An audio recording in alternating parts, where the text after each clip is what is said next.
Dios les bendiga, sean todos bienvenidos a este canal Reflexiones del Pastor. Soy el pastor Eduardo Gutiérrez y hoy somos anfitriones de un debate entre el teólogo evangélico Roberto Isaac y el apologista y defensor testigo de Jehová Franklin Enrique. Ahora voy a dar las presentaciones de ambos exponentes. En el caso de Roberto Isaac, es ingeniero bioquímico de profesión, mexicano de nacimiento y vive en la ciudad de Campeche, México. Es cristiano protestante, adherido al movimiento reformado y estudioso autodidacta del griego bíblico, crítica textual del Nuevo Testamento, patrística e historia del cristianismo de los primeros 4 siglos. Autor de la obra La verdadera identidad de Jesucristo, un ensayo apologético sobre la deidad de Jesús. Él es autor y ex colaborador de artículos teológicos en el MIAPIC, Ministerio de Apologética e Investigación Cristiana, mismos que también ha publicado en su página, en su Facebook personal, entre los que destaca reseña histórica de la doctrina de la Watchtower, Testigo de Jehová, sobre la identidad del arcángel Miguel, la resurrección y, bueno, tengo que decir aquí, como dice el título, y las mentiras de la Watchtower, etcétera. Es cofundador y administrador del grupo de Facebook Debates Bíblicos Teológicos, que cuenta con cerca de 100,000 miembros y tiene una experiencia en la apologética de más de una década en debates en las redes sociales, especialmente sobre la doctrina de los testigos de Jehová y el catolicismo romano.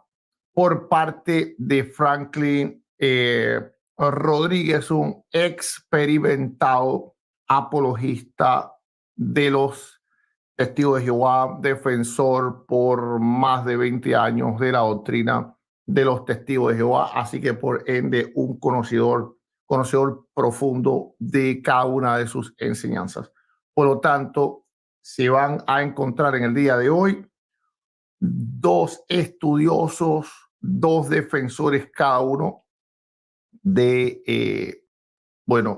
de la iglesia, denominación o fe y doctrina a la cual están adheridos.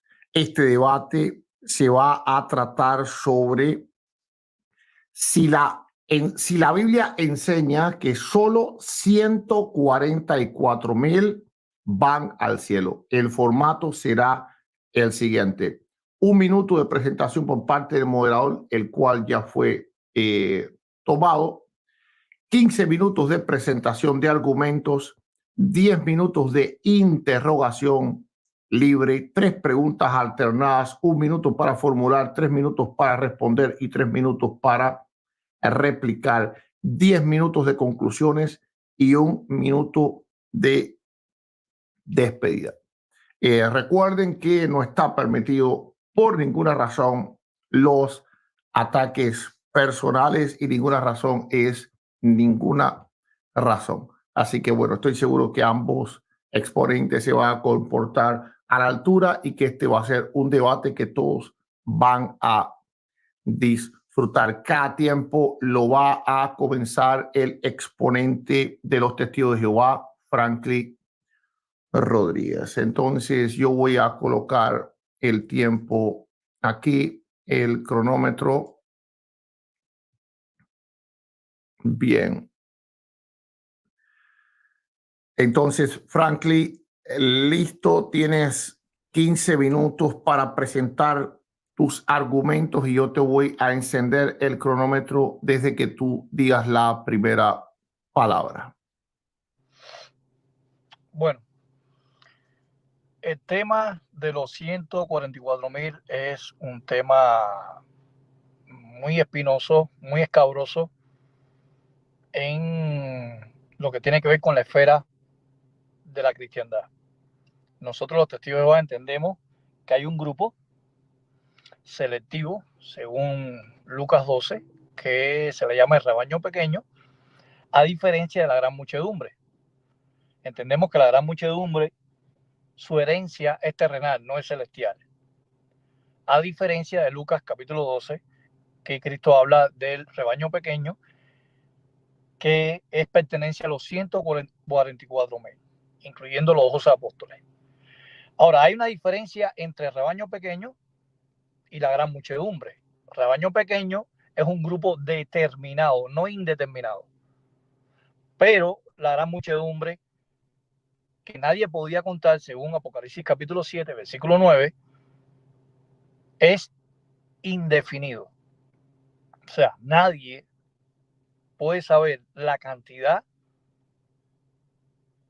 de esos miembros que pertenecen a la gran muchedumbre. Entonces hay una diferencia entre el grupo selectivo, que es pequeño, los 144,000, y la gran muchedumbre. Hay una diferencia ahí. La gran muchedumbre no es el rebaño pequeño, porque entonces estaría contradiciéndose en el griego koiné. Pero bueno, no voy a hablar ahora acerca de los términos del griego que aparece ahí. Ahora, en el caso del Antiguo Testamento, que habla, por ejemplo, de los fieles patriarcas, de los reyes, algunos profetas, personas que fueron fieles a Jehová, su esperanza no era celestial, es terrenal, porque en Juan 3:13 dice que nadie ha subido al cielo. Cuando Cristo dijo esas palabras, se estaba refiriendo también a Mateo capítulo 11, versículo 11, donde dice que el que es menor en el reino de los cielos es mayor que Juan el Bautista. Así que Juan el Bautista viene a la resurrección, pero en la tierra, junto con Isaac, Abraham, Isaac, Jacob, José, Josué, todas esas personas, hasta Elías y Enoc. Ahora, en el caso de Elías, debemos entender que hay un problema de cronología, porque muchos dicen que Elías, cuando subió al cielo en el torbellino, él mandó una carta, la carta que manda Elías, que aparece en 2 de Crónicas, capítulo 21, versículo 1, 9 al 12. En este caso, Elías subió al cielo antes de la muerte. Cuando digo cielo, se estaba refiriendo a los cielos atmosféricos. Antes de la muerte del rey de Judá. Estamos hablando de Josafat. Segunda de Reyes, capítulo 3, versículos 11 y 12, dice que Josafat estaba vivo. Pero después, en 2 de Crónicas 21, del 1 al 12, Josafat había muerto y la carta le llega a Joram, ¿verdad? Entonces, Elías mandó la carta antes de la ascensión al cielo o después. Se supone que es después. Eso, bueno, después lo voy a discutir con el señor Roberto Isaac. En el caso de Génesis 5:24 y Hebreos 11:5 dice que Enoc fue tomado para que no hubiera muerte. Pero hay una contradicción. Si realmente Enoc subió al cielo, hay una contradicción. Porque en el mismo Génesis capítulo 5 hay una lista de personas que pone la edad donde vivieron, la edad que vivieron en la tierra. Fulano vivió tantos años. Si Enoc subió al cielo y no murió, entonces ¿por qué Moisés especifica la edad de Enoc? Pero si Enoc subió al cielo, entonces se contradice lo que dice Hebreos capítulo 1, versículo 16, que dice: en fe murieron todos estos sin ver lo prometido. Imagínense ahora que Enoc y Elías están en el cielo y Dios queda como un mentiroso, porque Pablo, bajo inspiración divina, en Hebreos capítulo 11, habla de la lista, y en esa lista está Enoc. Pero en el versículo 16 dice que en fe murieron todos estos sin ver lo prometido. Imagínense entonces Enoc en el cielo diciéndole, bueno, ¿y cuál es lo prometido? Bueno, la promesa era la tierra de Canaán, el paraíso de Dios. Así que si en fe murieron todos estos, Elías y Enoc murieron, porque el texto está diciendo específicamente que murieron todos, y ahí incluye Hebreos 11:5 a Enoc. Entonces Enoc sí murió. Cuando la Biblia dice que fue transferido, era porque los enemigos estaban persiguiendo para darle muerte a Enoc, y de una manera implícita Dios permitió que la muerte no fuera tan dolorosa. Pero Hebreos 11:16 está diciendo que sí murió. En fe murieron todos estos. Ahora bien, si Elías subió al cielo, se contradice lo que dice 1 Corintios 15:50. Carne ni sangre poder hará el reino de Dios. ¿Cómo es posible que entonces Elías se transformó en el cielo, el cuerpo se desintegró y el espíritu salió del cuerpo y fue al cielo? ¿Eso es lo que explica la Biblia? Claro que no. Ahora, en este caso, la Biblia habla en Hebreos capítulo 3, versículo 1 al 6, habla del llamado celestial para los sacerdotes, que son los 144,000, pero la gran muchedumbre no es reyes y sacerdotes. Cuando vamos al capítulo 7, la gran muchedumbre, que supuestamente está delante del trono de Dios, no son reyes y sacerdotes, a diferencia de Apocalipsis 5:10, que sí llama a los 144,000 como reyes y gobernarán sobre la tierra. ¿Sobre quién van a gobernar? Si todos van a ir para el cielo, como muestra Roberto Isaac, todos irían para el cielo, entonces ¿sobre quiénes va a gobernar los 144,000? Otra cosa es que en Apocalipsis 14:1 dice que los 144,000 están en el monte de Sión, pero la gran muchedumbre no está en el monte de Sión. El monte de Sión es el cielo y se refiere a la Jerusalén de arriba, la celestial. ¿Por qué razón? Porque en Hebreos capítulo 12, versículo 22, Sión celestial habla de los reyes y sacerdotes, ¿verdad? Comparado a lo que dice Apocalipsis 21:3, donde el tabernáculo estará sobre la humanidad. Y ahí aparece la palabra griega antropos. O sea, dice que los reyes y sacerdotes, ese tabernáculo estará sobre la humanidad, sobre los hombres, porque antropos significa gente, humanidad o hombre.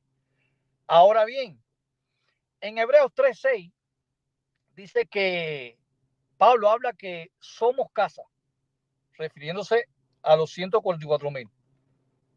Pero la gran muchedumbre no es la casa.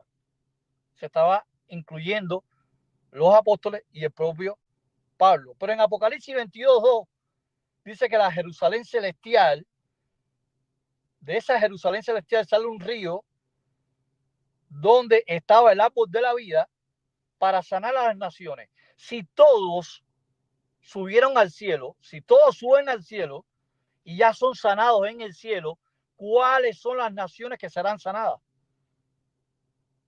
Si ya la sanidad está en el cielo, ¿cuáles son esas naciones? Cuando vamos a Apocalipsis 23, dice que el diablo fue abismado, fue sellado para que no extraviara a las naciones. Si las naciones, que son los gentiles, los judíos, para Roberto Isaac, están en el cielo, entonces Satanás subiría al cielo para extraviar a las naciones en el cielo. ¿Qué naciones? Se supone que esas naciones es terrenal. Es terrenal. Muy bien. Ahora, en este caso, vemos también que en Hebreos 11:39 habla que los patriarcas Abraham, Isaac y Jacob no recibieron alguna cosa mayor que los discípulos, como la vida celestial. Interesante este texto. Pero sin embargo, cuando vamos a Hebreos capítulo 10, ¿verdad? Versículos 19 y 20 dice que Cristo, como el pródomos, que significa precursor, el que va adelante, que lleva la delantera, abrió un camino nuevo. Podemos decir que Abel, Abraham, Isaac, Jacob, José, Josué, Elías entraron por el camino nuevo, igual que no. ¿Quiénes son los que entrarían por el camino nuevo? Los que tendrían el pacto celestial. Y ya cuando Cristo abrió el camino nuevo, ya todas esas personas de Juan el Bautista para atrás estaban muertos. A mí me gustaría que Roberto Isaac muestre un texto donde los patriarcas, los reyes, todas estas personas de los antepasados han entrado por el camino nuevo, porque los únicos que entran en el camino nuevo son los que tuvieron el pacto con Jesucristo, los que estarían en Sion, los que iban a pertenecer a la ciudad celestial. Sin embargo, cuando analizamos, ¿no?, la Biblia, vamos a ver, vamos a notar en Apocalipsis 21:3 que el tabernáculo estará con los hombres, con la humanidad. Pero en Mateo, versículo 19, versículo 28 y 29, dice que los apóstoles van a reinar sobre las 12 tribus de Israel, que son las otras ovejas de Juan 10:16.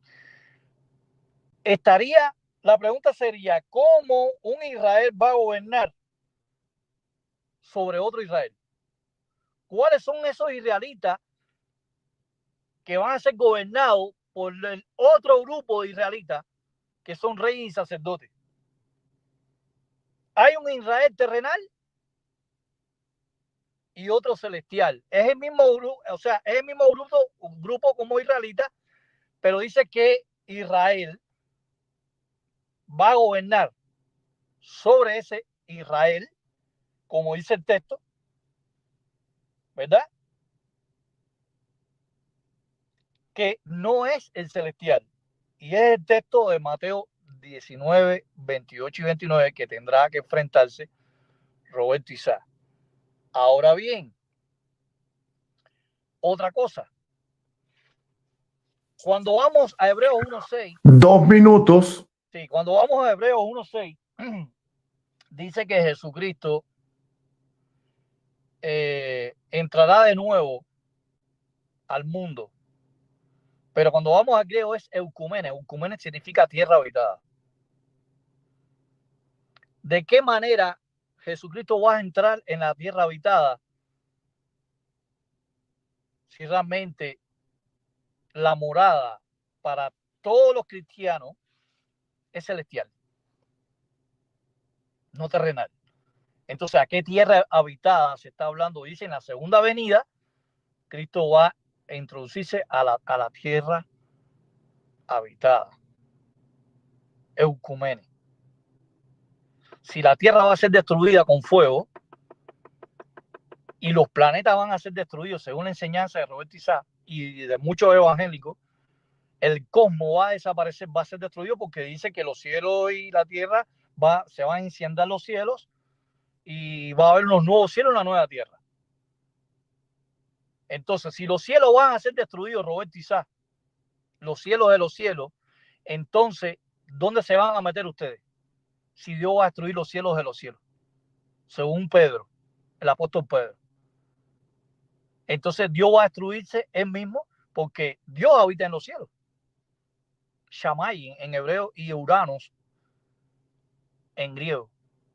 Entonces, ¿dónde se meterán las personas que serán transformados de un abrir y cerrar de ojos si los cielos van a ser destruidos? Ya no estamos hablando de la tierra, estamos hablando de los cielos. Roberto Isaac, ¿dónde te vas a meter tú en el cielo si los cielos van a ser destruidos? Serán los cielos. Cuando la Biblia habla de nuevo cielo y nueva tierra, se está refiriendo a gobierno. Tiempo.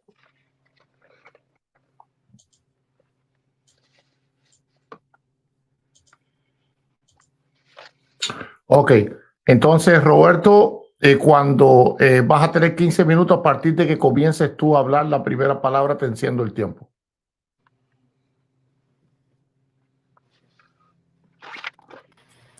Muchas gracias, pastor. Y bueno, voy a empezar con mi exposición. La Biblia no enseña por ningún lado que solamente 144,000 personas van a ir al cielo. Y voy a tomar como base el texto que es muy claro. La palabra de Dios es muy clara. No necesito hacer hipótesis ni tomar un texto, sacarlo de contexto. Vean ustedes cómo es bien clara la palabra de Dios. En Efesios 1, del 1 al 14, dice: Pablo, apóstol de Jesucristo, por la voluntad de Dios, a los santos y fieles en Cristo Jesús que están en eso. Es decir, se refiere a toda la iglesia. No hace distinción entre creyentes. Gracia y paz a vosotros de parte de Dios, nuestro Padre, y del Señor Jesucristo. Bendito sea el Dios y Padre de nuestro Señor Jesucristo, que nos bendijo con toda bendición espiritual en los lugares celestiales, en lugares celestiales en Cristo, según nos escogió en él antes de la fundación del mundo, para que fuésemos santos y sin mancha delante de él. Por su amor, escuchen bien, porque esto es muy importante dentro de esta teología de los 144,000 y de la gran muchedumbre.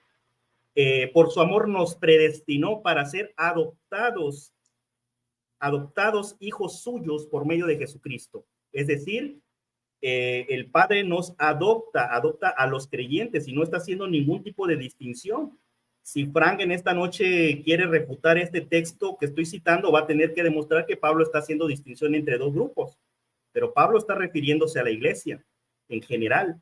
Y si Franklin va a decir que entonces los del primer siglo tenían toda la esperanza celestial, pues tendrá que demostrarlo con la Biblia. ¿Por qué para el primer siglo se aplica y por qué para los demás siglos no? Dice: según el puro afecto de su voluntad, para alabanza de la gloria de su gracia, con el cual nos hizo aceptos en el amado. Y escuchen, este es otro punto muy importante, la redención. Versículo 7: en él tenemos redención por su sangre, el perdón de pecados. La gran muchedumbre no tiene redención según la teología de la Watchtower, pero Pablo nos está enseñando que sí, el creyente que es salvo tiene la redención por medio de la sangre de Cristo, según las riquezas de su gracia, que nos hizo a sobreabundar para con nosotros en toda sabiduría. Él nos dio a conocer el misterio de su voluntad, según su beneplácito, el cual había, y vean ustedes el propósito de Dios, el cual se había propuesto en sí mismo de reunir todas las cosas en Cristo. Este es el propósito de Dios. No es hacer dos grupos, no es hacer dos rebaños, sino reunir todas las cosas en Cristo en el cumplimiento de los tiempos establecidos. O sea, es una cuestión escatológica. Así las que están en los cielos y las que están en la tierra. O sea, el propósito de Dios es unir las cosas que están en la tierra y las cosas que están en el cielo, no separarlas, como enseña la doctrina de los testigos de Jehová. Y miren, en él, asimismo, o sea, en Cristo, tuvimos herencia.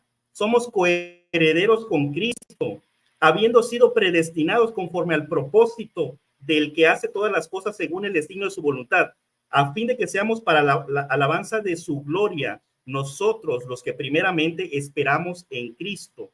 En él, y vean ustedes, este es muy importante, el versículo 13, en él también vosotros, o sea, le está hablando a la iglesia, habiendo escuchado o oído la palabra de verdad del evangelio de vuestra salvación y habiendo creído en él, fuiste sellados con el Espíritu Santo de la promesa, que es las arras de nuestra herencia. O sea, vean cuántos puntos estoy abarcando para demostrar sistemáticamente todo lo que la Biblia enseña acerca de las promesas de los creyentes. Y Pablo no está haciendo ninguna distinción. Por lo tanto, la Biblia, y este es mi primer argumento, la Biblia no enseña distinción de clases entre creyentes, los cuales son nacidos de Dios. Ojo con esto, Franklin no va a poder demostrar que la gran muchedumbre es nacida de Dios, porque para la teología de la Watchtower, solamente los 144,000 son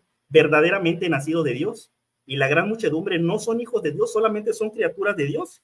Pero primera de Juan 5:1 dice que todo aquel que cree que Jesús es el Cristo es nacido de Dios. No dice que 144,000 solamente, no dice que un rebaño pequeño, dice que todo el que cree que Cristo es el Hijo de Dios. Romanos 8:14-17, todos los que son guiados por el Espíritu de Dios son hijos de Dios, puesto que no habéis recibido el espíritu de esclavitud. Versículo 17, el Espíritu mismo da testimonio a nuestro espíritu que somos hijos de Dios. O sea, Pablo enseña a la iglesia, no enseña distinción entre clases. Eso es algo que Franklin se está sacando de la manga. Pero mire lo que dice, que si somos hijos de Dios, versículo 17, también somos herederos y herederos de Dios y coherederos con Cristo, si es que padecemos juntamente con Él. Así que vemos aquí las promesas acerca de los creyentes, donde no se hace ningún tipo de distinción. Juan 1, 11, 14, a los suyos vino, pero los suyos no le recibieron, mas a todos los que le recibieron y los que creen, tiempo presente, porque no solamente se está refiriendo al primer siglo, a los que creen en su nombre, les dio la autoridad de ser hechos hijos de Dios. Esto es algo que no puede atribuirse a la gran muchedumbre según la teología de los testigos de Jehová. Juan 3:13 y 3:3 al 5, y este texto es demoledor.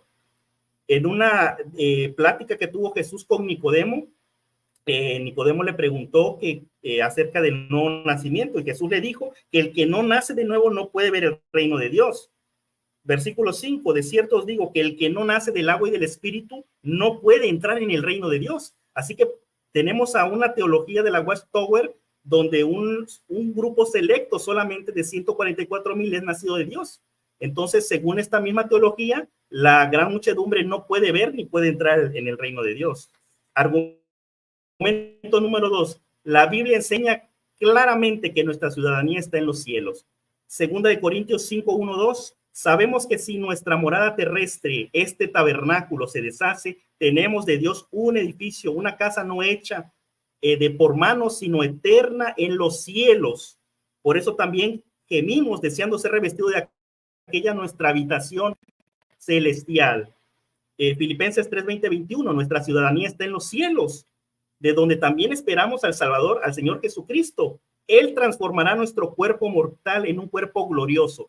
Aquí es muy importante este punto, ya que la esperanza celestial está muy relacionada con el tema de la resurrección. Por eso mi argumento número 3 tiene que ver con la resurrección. La resurrección del creyente demuestra que no existen cuerpos terrenales y cuerpos celestiales, sino un solo tipo de cuerpo. Escuchen, Franklin, 1 Corintios 15, 42, 44, dice Pablo, así también sucede con la resurrección de los muertos. Así también sucede, está hablando en general, no está hablando, así sucede en la resurrección de los 144,000, ni en la resurrección solamente de los ungidos, no, en la resurrección de los muertos, hablando de los creyentes. Ojo, se siembra en corrupción, resucita en incorrupción, se siembra en desorden, en deshonra, resucita en gloria, se siembra en debilidad, resucita en poder, se siembra cuerpo animal, resucitará cuerpo espiritual. Hay cuerpo animal y hay cuerpo espiritual. 49 al 53 dice, como hemos traído la imagen terrenal, traeremos también la imagen del celestial. Pablo no está hablando aquí de dos clases. Yo le voy a retar a Franklin que me demuestre con la Biblia que aquí Pablo está haciendo distinción entre creyentes. Por eso también digo, hermanos, que carne y sangre no pueden heredar el reino de Dios, ni la corrupción hereda incorrupción. Franklin citó este texto, pero ahorita no lo voy a refutar, pero le voy a demostrar cuál es el verdadero significado. Versículo 52 dice que los muertos serán resucitados incorruptibles, pero según la teología de los testigos de Jehová, la gran muchedumbre va a resucitar con un cuerpo corruptible. ¿Sabías eso, Frank? Argumento número 4. La Biblia enseña que la esperanza de los fieles del Antiguo Testamento es el cielo. Vean ustedes, dice en Hebreos 11, 13 al 16, luego de haber citado aquella gran nube de testigos, y dice, en la fe murieron todos estos sin haber recibido lo prometido, sino mirándolo de lejos, creyéndolo y saludándolo, confesando que eran extranjeros y peregrinos sobre la tierra. ¿Por qué alguien confesaría y creería que es un peregrino sobre la tierra si realmente su esperanza fuera aquí en la tierra? Eso no tiene ningún sentido. El único sentido es que ellos anhelaban otra patria, como dice el versículo 16, anhelaban una mejor, es decir, una mejor patria, esto es celestial, por lo cual Dios no se avergüenza de llamarse Dios de ellos, porque les ha preparado una ciudad. Este texto es contundente y refuta cualquier tipo de alegato acerca de que los patriarcas no van a heredar el cielo. Miren, el punto número 5, La Biblia enseña que la gran multitud de Apocalipsis servirá en el cielo, no en la tierra. Dice Apocalipsis 7 del 9 al 11. Después de esto, mire, hay una gran multitud, la cual nadie podía contar, de todas las naciones, tribus, pueblos y lenguas. Estaban delante del trono de Dios y en la presencia del Cordero. Voy a dejarlo hasta aquí. Esto es lo esencial. ¿En dónde estaba esta gran multitud? Delante del trono de Dios y en la presencia del Cordero. Aquí el testigo de Jehová va a hacer sus malabares argumentales diciendo que no, es que aquí la palabra delante significa que está a la vista, pero no es literal. Vean ustedes cómo vamos a refutar este argumento. En Apocalipsis se menciona 34 veces el término enopión en griego, que se tradujo como delante, y hay que aclarar que solamente pocas veces se refiere en un sentido figurado. No obstante, de esos 34 veces, 11 veces se utiliza en relación al trono de Dios, a saber, Apocalipsis 4:5, Apocalipsis 4:6, 10, 7 al 9, se utiliza 2 veces, 7:11, 7:15, 8:3, etcétera. En ninguna de estos textos el término, la expresión completa delante del trono de Dios significa algo simbólico, siempre es literal. Y yo reto a Frankie que hoy me demuestre con el Apocalipsis que la expresión delante del trono de Dios alguna vez significa algo figurado. Otro punto, Apocalipsis 7:13, hablando de la gran multitud, dice, entonces uno de los ancianos habló diciendo, estos son los que están vestidos de ropas blancas, ¿quiénes son y de dónde han venido? Yo dije, Señor, tú lo sabes. Él me dijo, estos son los que han salido de la gran tribulación, han lavado sus ropas y han blanqueado en la sangre del Cordero. ¿Qué significa esto? Que estos serán redimidos. Estos eran redimidos por la sangre del Cordero. Y dice el versículo 15, por eso están delante de Dios y los sirven día y de noche en su templo. Día y de noche, dice Franklin, no, es que la gran multitud no son sacerdotes. Bueno, aquí está hablando de un servicio sacerdotal, porque dice que los sirven. La tregua en griego significa servicio sagrado, un servicio reservado únicamente a los sacerdotes. Y dice, dentro de este contexto, obviamente, hablando del templo. Así que bueno, me queda 2 minutos, voy a seguir hablando aquí un poquito. En el versículo 15 de Apocalipsis dice que esta gran multitud sirve de día y de noche en su santuario. La pregunta es, ¿cuál santuario? ¿Será un santuario celestial o un santuario terrenal? Si mi oponente afirma que esta gran multitud está en un santuario terrenal, pues eso es algo que él va a tener que demostrar.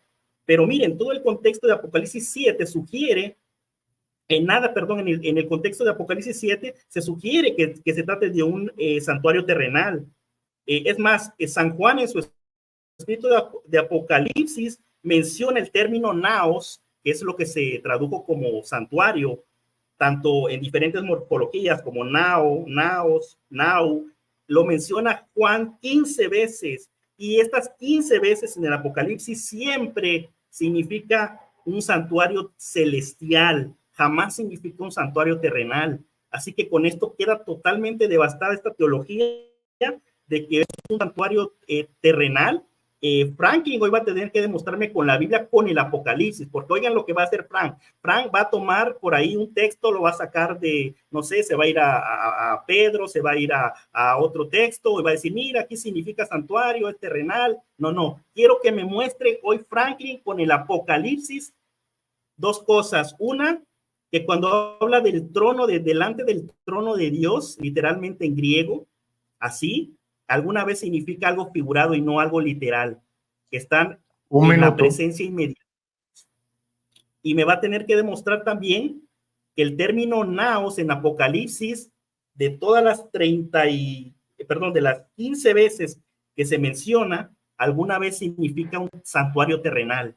Quiero que con el libro de Apocalipsis me lo demuestre, pero esto no es así. Apocalipsis 21:3 dice, oí una voz procedente del trono que decía, he aquí el tabernáculo de Dios con los hombres y morará con ellos, y ellos serán pueblos suyos. Así que esto está hablando ya de... otro punto muy importante, no hay que confundir el estado eterno con el milenio. Ojo con esto, Frank, veo que en su exposición confundió milenio con estado eterno, así que hay que hacer la distinción. Bueno, hasta aquí dejo mi exposición. Perfecto. exacto en el tiempo.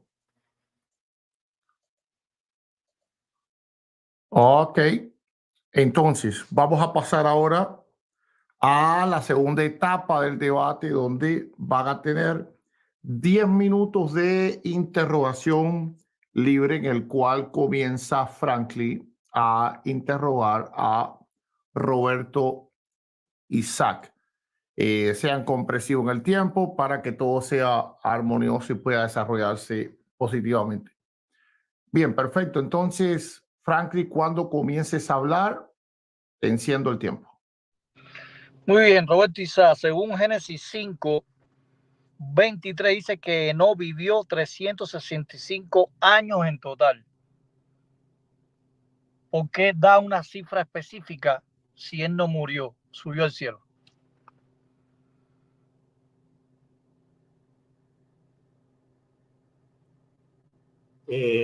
Bueno, yo no he negado que no murió. En ningún momento, ¿en qué momento yo dije que no murió?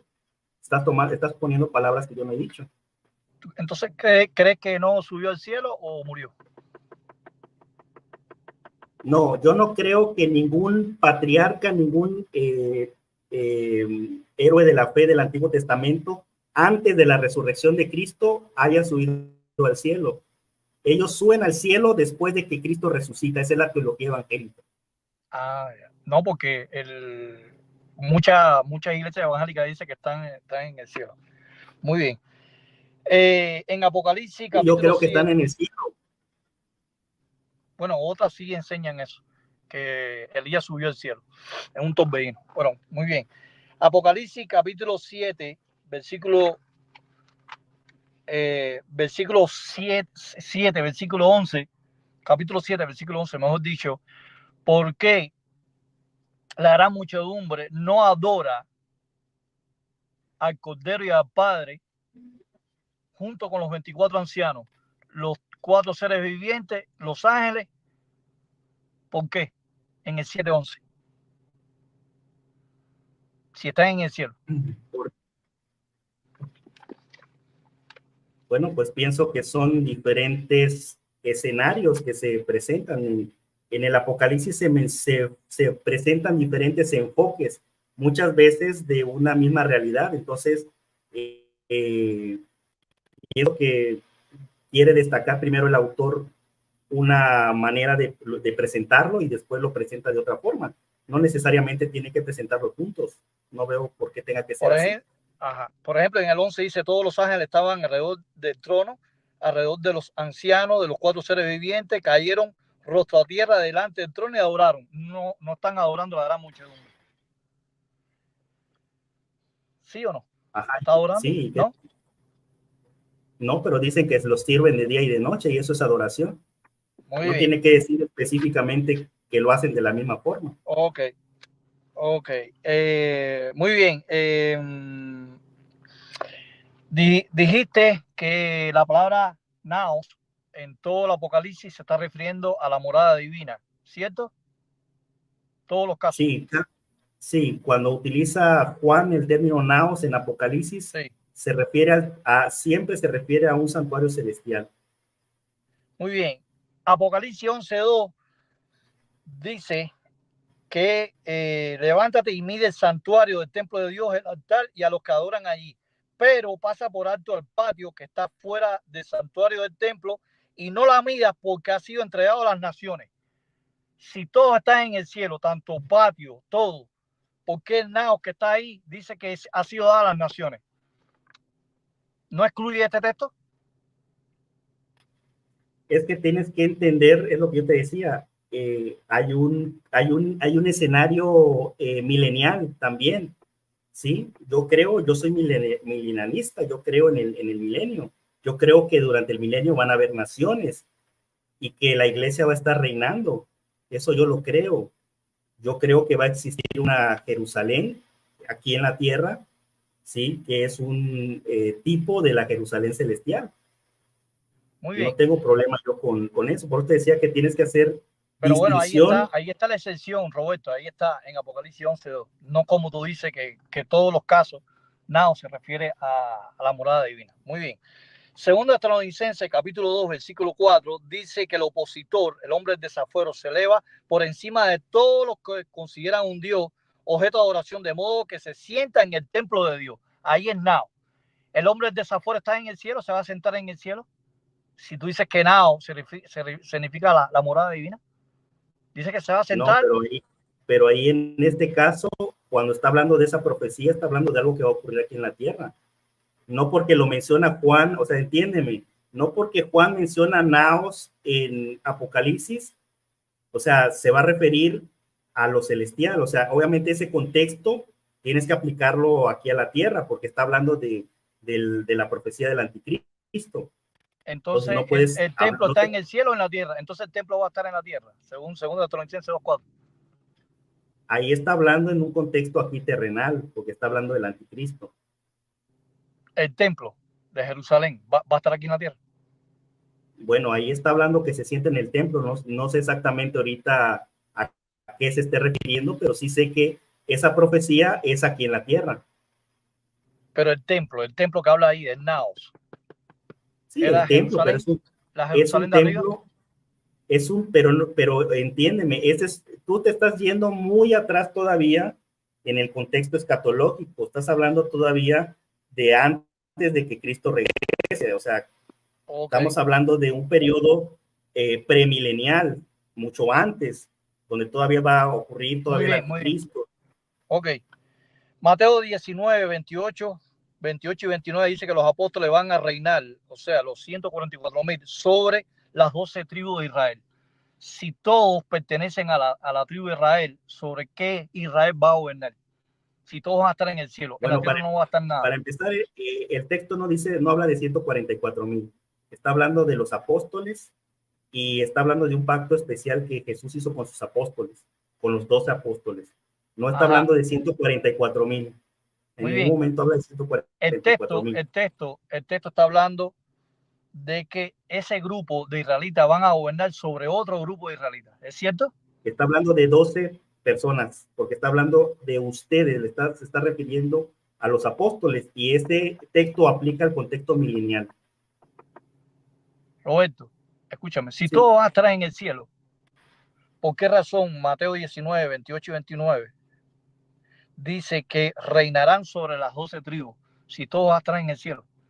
Como rey y sacerdote, en el monte Sion. Tú estás poniendo palabras en mi boca. Yo creo que los apóstoles van a reinar en el milenio aquí en la tierra. No van a yo no estoy hablando del milenio. Yo no estoy hablando del milenio, Roberto. Yo estoy hablando del texto de Mateo 19, 28 y 29, que reinarán sobre las 12 tribus. Esos súbditos, ¿quiénes son esos súbditos? Pues son los que van a estar aquí en la tierra, los que van a recibir el evangelio, todos aquellos que hayan sobrevivido a la gran tribulación y puedan estar aquí en el milenio. Van a ser evangelizados y van a recibir. ¿Dónde lo dice? ¿Dónde lo dice? Dame el texto, ¿dónde lo dice? Pues si tú mismo lo crees, nada más que la diferencia es que tú crees que van a resucitar y los van a hacer y los van a evangelizar. O sea, por ejemplo, en Juan 10, está bien, en Juan 10, 16 dice que traeré a otras ovejas que no son de este redil. Ahí aparece la palabra ala neutro. Ala, el neutro. ¿Significa de una clase diferente o de la misma clase? Ahí está hablando de los gentiles, no está hablando de clases entre cristianos. Está hablando, es una profecía donde Jesús dice que va a traer a otras ovejas que no son de ese redil. Se refiere a los gentiles, no se refiere a otra clase. Pero mira, después si siguen leyendo, dice que todos van a ser un solo rebaño. Ese mismo texto te refuta, porque dice que van a ser un solo rebaño. Si lo sigue leyendo, no dice que van a ser dos rebaños. La palabra ala que aparece ahí en neutro, ¿está diferenciando los dos grupos? Sí, porque unos son judíos, otros son gentiles. Muy bien. Por ejemplo, en Hebreos 10, 20, o sea, en Hebreos capítulo 10, versículos 19 y 20, dice que Cristo abrió un camino nuevo. Un minuto. Dime. Un minuto falta. Los patriarcas, después de Juan el Bautista, entran por ese camino nuevo. o son nada más los que tienen la participación a Monte Sión? Yo creo que Cristo abrió un camino nuevo, es lo que yo te dije. Después de la resurrección de Cristo, ¿pero para quién? Cristo, para todos los que habían muerto en el Antiguo Testamento y todos los que vienen en el... ¿Dónde lo dice? ¿Qué texto afirma eso? Pues tú lo acabas de citar, que abrió un camino nuevo. Yo solamente... ¿Pero para quién? ¿Para quién? ¿Para los 144,000 o para todo el mundo? Para todos los creyentes, tanto los... ¿Dónde lo dice que es para todos los creyentes? Bueno, no lo dice textualmente, eso es lo que nosotros creemos. Tú tampoco me vas a mostrar que lo abrió para los 144,000, ¿o sí? Bueno, cuando tú vas a Hebreos capítulo 10, dice que tiempo es el precursor. Time. Ok. Entonces, ahora comienza la interrogación. Isaac, Roberto, apenas comiences a hablar, te enciendo el tiempo, vas a tener 10 minutos para interrogar a Franklin Enrique. Muy bien, Frank. Te pido solamente que seas muy puntual en tu respuesta. ¿La gran muchedumbre son hijos de Dios? ¿Sí o no? Bueno, los ángeles son hijos de Dios también. No, te estoy preguntando por la gran muchedumbre, no por los ángeles. Claro que todos somos hijos de Dios. Sí son hijos de Dios. Ok. Jesús dijo que el que no nace de nuevo no puede ver el reino de Dios, y el que no nace del agua y del espíritu no puede entrar en el reino de Dios. Juan 3:5. ¿Son los testigos de Jehová de la gran muchedumbre nacidos de Dios, nacidos del agua y del espíritu? En Juan capítulo 3, ¿Sí o no? cuando habla a Nicodemo, ¿no? De entrar en lo que tiene que ver que son nacidos del espíritu. Ahí Cristo estaba hablando ya con los ungidos. Por eso, ese texto aplica a la gran muchedumbre, son nacidos de Dios, son nacidos del espíritu. El texto porque Cristo está hablando. ¿Sí o no? Nada más contesta sí o no. Del rebaño pequeño. Lucas 12. Ahí está hablando de los 144,000. Ok. ¿Bajo qué pacto se encuentra la gran muchedumbre? ¿Bajo qué pacto? Sí, hay dos pactos, el antiguo pacto y el nuevo pacto. ¿En qué pacto se encuentran? ¿O no están en ningún pacto? Igual podría ser. Sí, están en el pacto del Nuevo Testamento. En el nuevo pacto. Ok, aquí estoy anotando tu respuesta, ¿sí? Para que luego no vayas a decir que no. Ok. ¿Por qué la gran muchedumbre no participa de los emblemas en la Santa Cena si Jesús mandó que se hiciera esto como parte del nuevo pacto? Dice, este es la sangre del nuevo pacto y mandó que se hiciera. Tú dices que la gran muchedumbre sí pertenece al nuevo pacto. ¿Por qué no participan en los emblemas? La gran muchedumbre.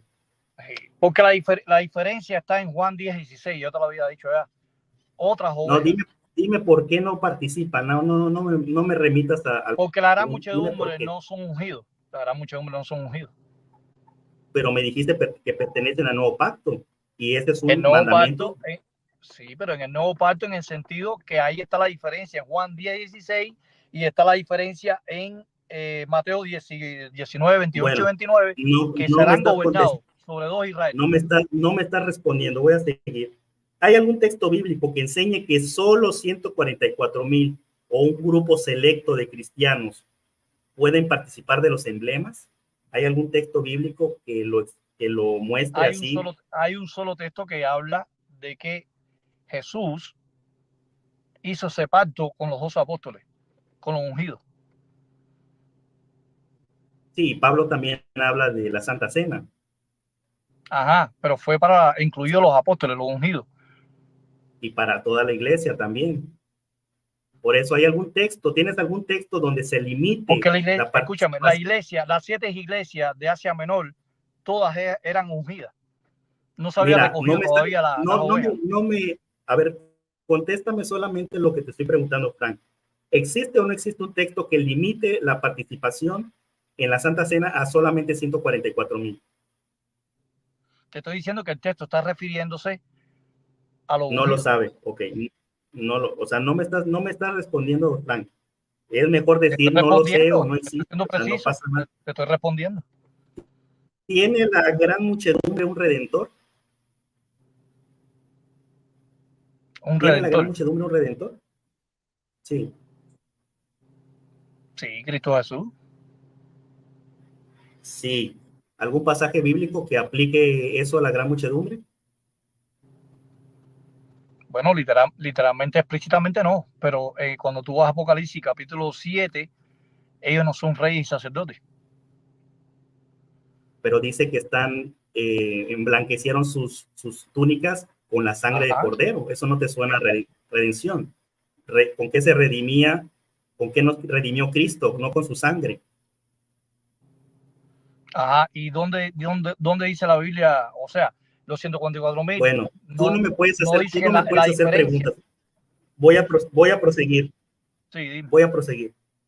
Primera de Juan 5:1 dice que todo aquel que cree que Jesús es el Cristo es nacido de Dios. ¿Usted cree eso? Que todo el que cree que Jesucristo es el Cristo, todo es nacido de Dios. ¿Usted lo cree? ¿Sí? Bueno, usted lo dice. Ajá. ¿Lo cree o no lo cree? Sí. ¿Ah? Lo dice San Juan, sí lo cree. Okay. ¿La gran muchedumbre es guiada por el Espíritu de Dios? Bueno, las personas, se supone que ¿Sí o toda no? persona, ¿Sí o no? No, todo nada más cristiano, sí, claro, no son inspirados. Ajá. Sí son guiados por el Espíritu. Ok. De acuerdo a la Biblia, 1 Corintios 15, ¿qué características tienen los cuerpos resucitados? Así, de manera general, ¿cuáles son las características de los cuerpos resucitados? Bueno, ahí está hablando de la clase ungida. Está hablando, 1 Corintios capítulo 15, habla como hay cuerpo. ¿Dónde dice Pablo que habla de la clase ungida? ¿Dónde dice? ¿En Bueno, dónde cuando dice dice en esto todo que es ese mortal discurso? se va a vestir de inmortalidad. ¿En dónde está haciendo La gran distinción de muchedumbre clase? no tiene esa esperanza de ser inmortales. Demuéstralo, muéstrame el texto bíblico. O sea, Bueno, demuéstrame lo afirmar contrario. gratuitamente no es demostrar. Bueno, voy a seguir. Demuéstrame que la gran muchedumbre pertenece No a me eso. puede decir las Lo mismo. características. Permíteme, Frank, es mi tiempo de interrogación. Sí. Ok, no me dijiste las características. Pablo enseñó en 1 Corintios 15 que hay dos tipos de resurrección. Dos tipos de resurrección. ¿A qué texto te refieres? Específico. En todo 1 Corintios 15. Ajá, 15 qué. De 15, todo el discurso donde habla de la resurrección, Frank. Nada más contéstame, ahorita no va a dar tiempo de que vayas a tu Biblia. No, pero o sea, de lo que imagínate, está tirando al azar así, tienes que ser específico, porque yo fui específico contigo. Bueno, ¿tú crees que hay dos tipos de resurrección, Frank? Una celestial, te voy a ayudar. Una celestial y una terrenal. Ajá. La terrenal, ¿sí? Está en Juan 11:25 y Juan 5:28. Estoy hablando de 1 Corintios 15. ¿Sí crees que hay dos tipos de resurrección? Bueno, hay que leer el contexto completo. Una terrenal y una celestial. Hay que leer el contexto completo. No me estás sabiendo responder. No. El problema es que tú no estás haciendo específico. ¿Qué tipo de cuerpos? ¿Qué tipo de cuerpo tendrán los que resuciten en la gran muchedumbre, en el paraíso? ¿Qué tipo de cuerpos? ¿Corruptibles o incorruptibles? Corruptibles. Corruptibles. Sí. No van a ser inmortales. Y Pablo enseña en todo su discurso de 1 Corintios 15 que hay una resurrección en cuerpo corruptible, o más bien dice, se siembra en corrupción y resucita en incorrupción. Pero ahí se está refiriendo al camino nuevo de Hebreos 10, 19 y 20. Eso no lo está diciendo Pablo, eso tú lo estás diciendo. Bueno, en 1 Corintios 15, escúchame, en 1 Corintios 15 está hablando de los ungidos. Esto que es mortal se va a vestir de inmortalidad. A ver, tú estás diciendo que Pablo está hablando de los ungidos, no lo estás diciendo con el mismo texto. Pablo no hace distinción entre creyentes. Si lee todo el contexto, si lee la carta a los Corintios, es dirigida porque la congregación de Corintios. Voy a terminar mi interrogatorio, Frank. Voy a terminar. ¿En cuál de las dos resurrecciones, según Apocalipsis 20, del 4 al 6, tiene parte la gran muchedumbre? Apocalipsis 26 dice que vio tronos y ahí habla de la primera resurrección y luego habla de la segunda resurrección después del milenio. ¿Sí te acuerdas de ese texto? Sí, más o menos. ¿Qué tiene que ver eso? Ok, ¿en qué resurrección tiene parte la gran muchedumbre? Bueno, hay que leer el texto, hay que analizarlo, No lo sabes, ok, no sabes en cuál, o sea, tú no sabes en bueno, cuál de las dos resurrecciones. tú dices que yo no lo sé, pero eso hay que analizarlo, no al azar así. Pues Yo no no, estoy diciendo no, que al azar.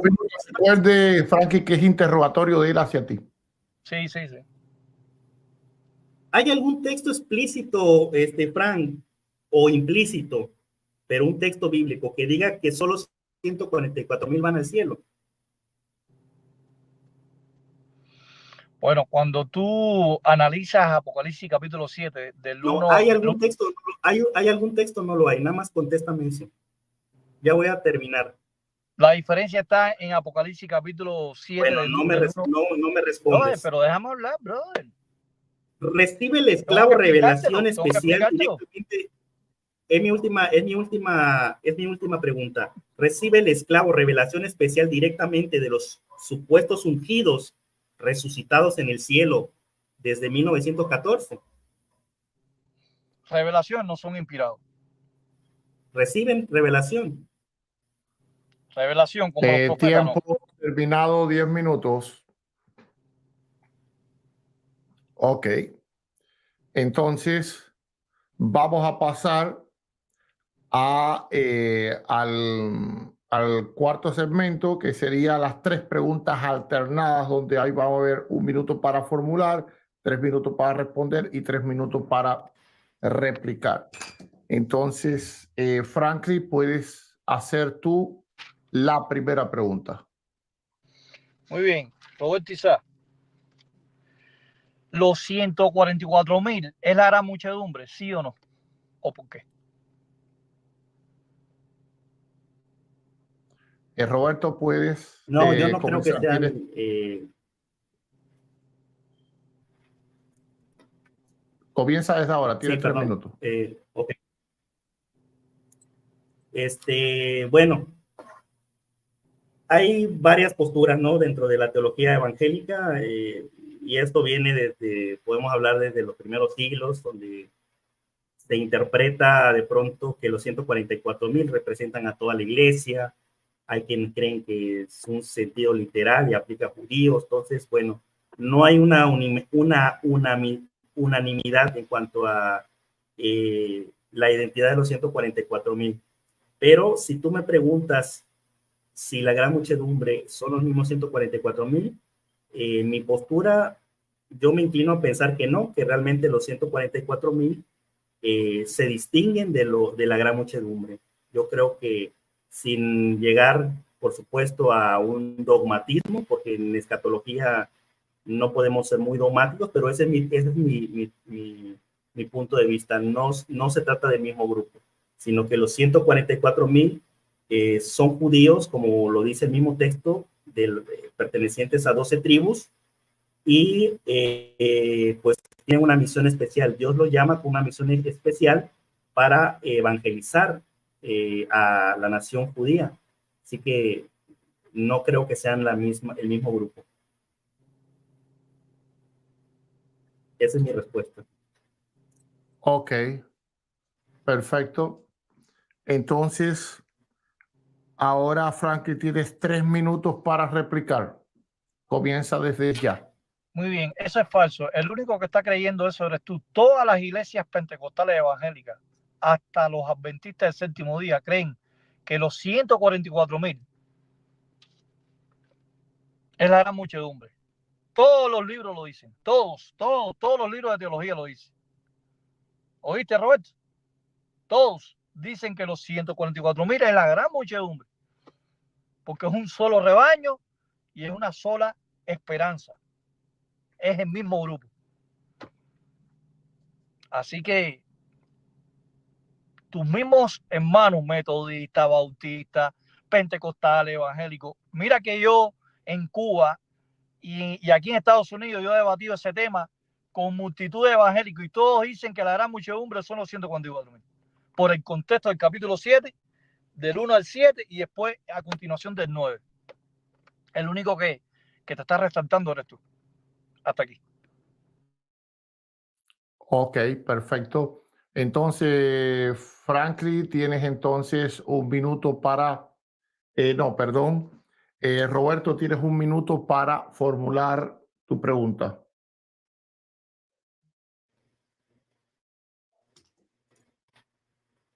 Sí, bueno, mi pregunta es la siguiente, Frank. Explícame cómo y cuándo la iglesia comprendió que la gran muchedumbre y los 144,000 eran supuestamente clases distintas. Dame una reseña, una explicación, cómo y cuándo la iglesia comprendió esta distinción de clases según enseñan ustedes los testigos de Jehová. Esa es mi pregunta. Bueno, Ok, perfecto. Frankie, un momentico, déjeme yo poner el tiempo. Tienes 3 minutos a partir de ahora. Bueno, antiguamente Russell creía que todo era un solo rebaño. Después hubo otro entendimiento de Rutherford. Ya allí se empezó, en el año 1931, se empezó ya a entender de que había otro grupo selecto, según Juan 10:16, según Mateo capítulo 19, versículo 28-29, donde dice que un grupo de israelitas iban a gobernar sobre el otro grupo de israelitas. ¿Entiendes lo que quiero decirte? Entonces, nosotros por el estudio de la Biblia y por el análisis profundo hermenéutico, entendimos que la gran muchedumbre se diferencia al grupo que va a heredar, según Lucas 12, que es el rebaño pequeño, porque el rebaño pequeño es un grupo diferente a la gran muchedumbre, que es un grupo ya indefinido, porque el rebaño pequeño es un número definido y la gran muchedumbre es un número indefinido. Son dos grupos completamente diferentes. Contrario a la iglesia, las iglesias enseñan que ese grupo, el rebaño pequeño y la gran muchedumbre es el mismo. Es el mismo. Y no me puedes decir que no. Todas las iglesias, el 99% creen en eso. Esa es mi respuesta.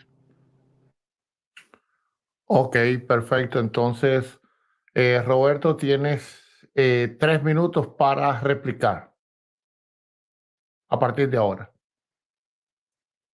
Sí, muchas gracias.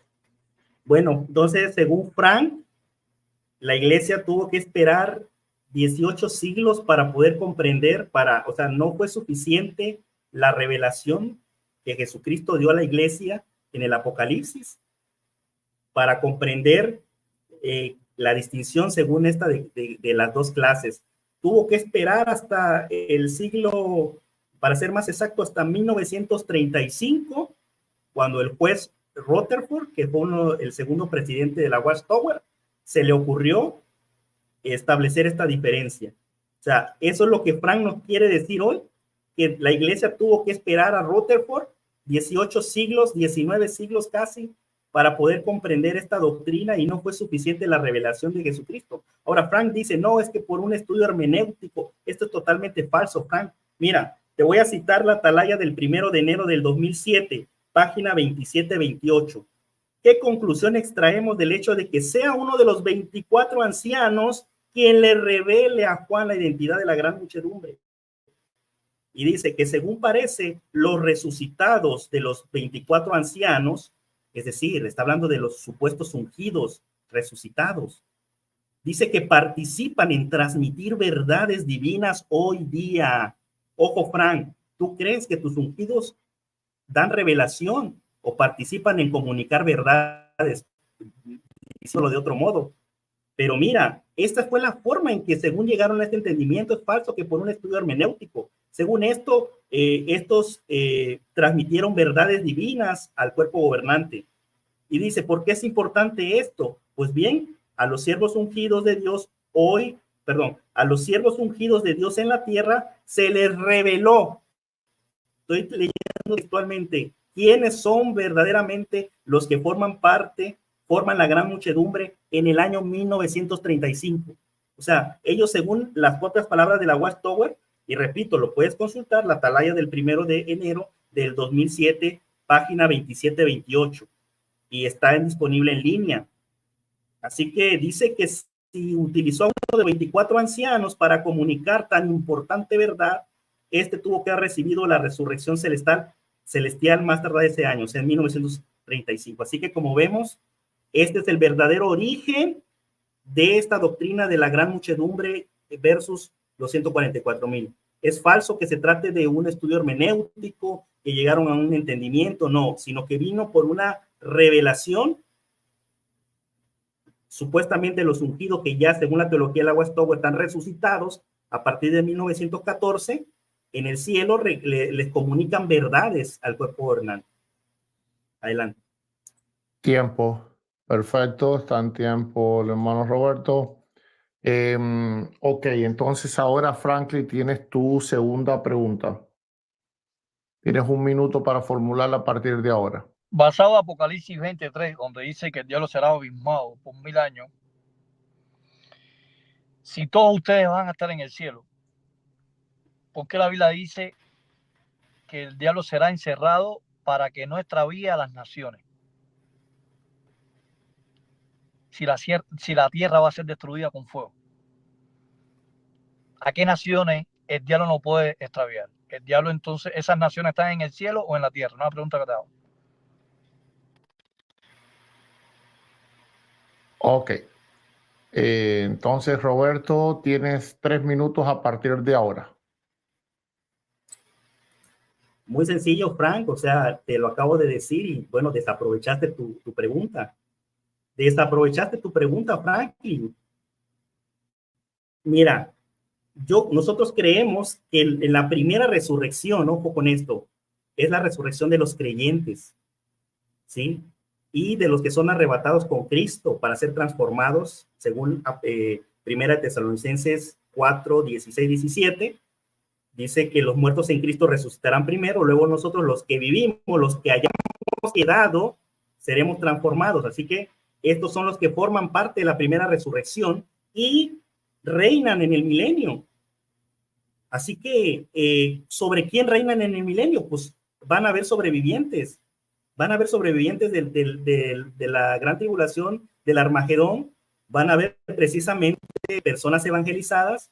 Va a haber proliferación también de la raza humana durante el milenio. Y todas estas personas son los que van a recibir el evangelio y la iglesia ciertamente va a estar reinando. Vamos a tener ese privilegio. Así que muy sencilla tu pregunta, Franklin. Te digo, desaprovechaste. Yo te dije claramente, tienes que hacer distinción entre el milenio. En el milenio nosotros creemos que vamos a estar reinando, la iglesia va a reinar, los santos van a juzgar, dice el apóstol Pablo. Y ahí mismo ese texto dice que vamos a reinar sobre la tierra. Y van a haber naciones, ciertamente, van a haber naciones, va a haber una restauración. Yo creo en todo eso, yo creo que va a haber que la tierra va a ser, como dice las profecías, como un paraíso, porque va a ser parte del reinado justo del Mesías. ¿De acuerdo?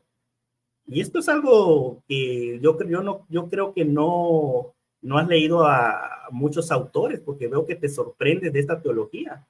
Te sorprendes de que yo diga que hay una distinción entre los 144,000 y la gran muchedumbre. No has leído, por ejemplo, a Robert Van Camper, tan famoso escatólogo del Apocalipsis, por ejemplo, ¿no? Entre muchos otros que mencionan las diferencias entre estas dos clases. Pero bueno, aquí dejo mi respuesta para ver qué me vas a responder. Adelante.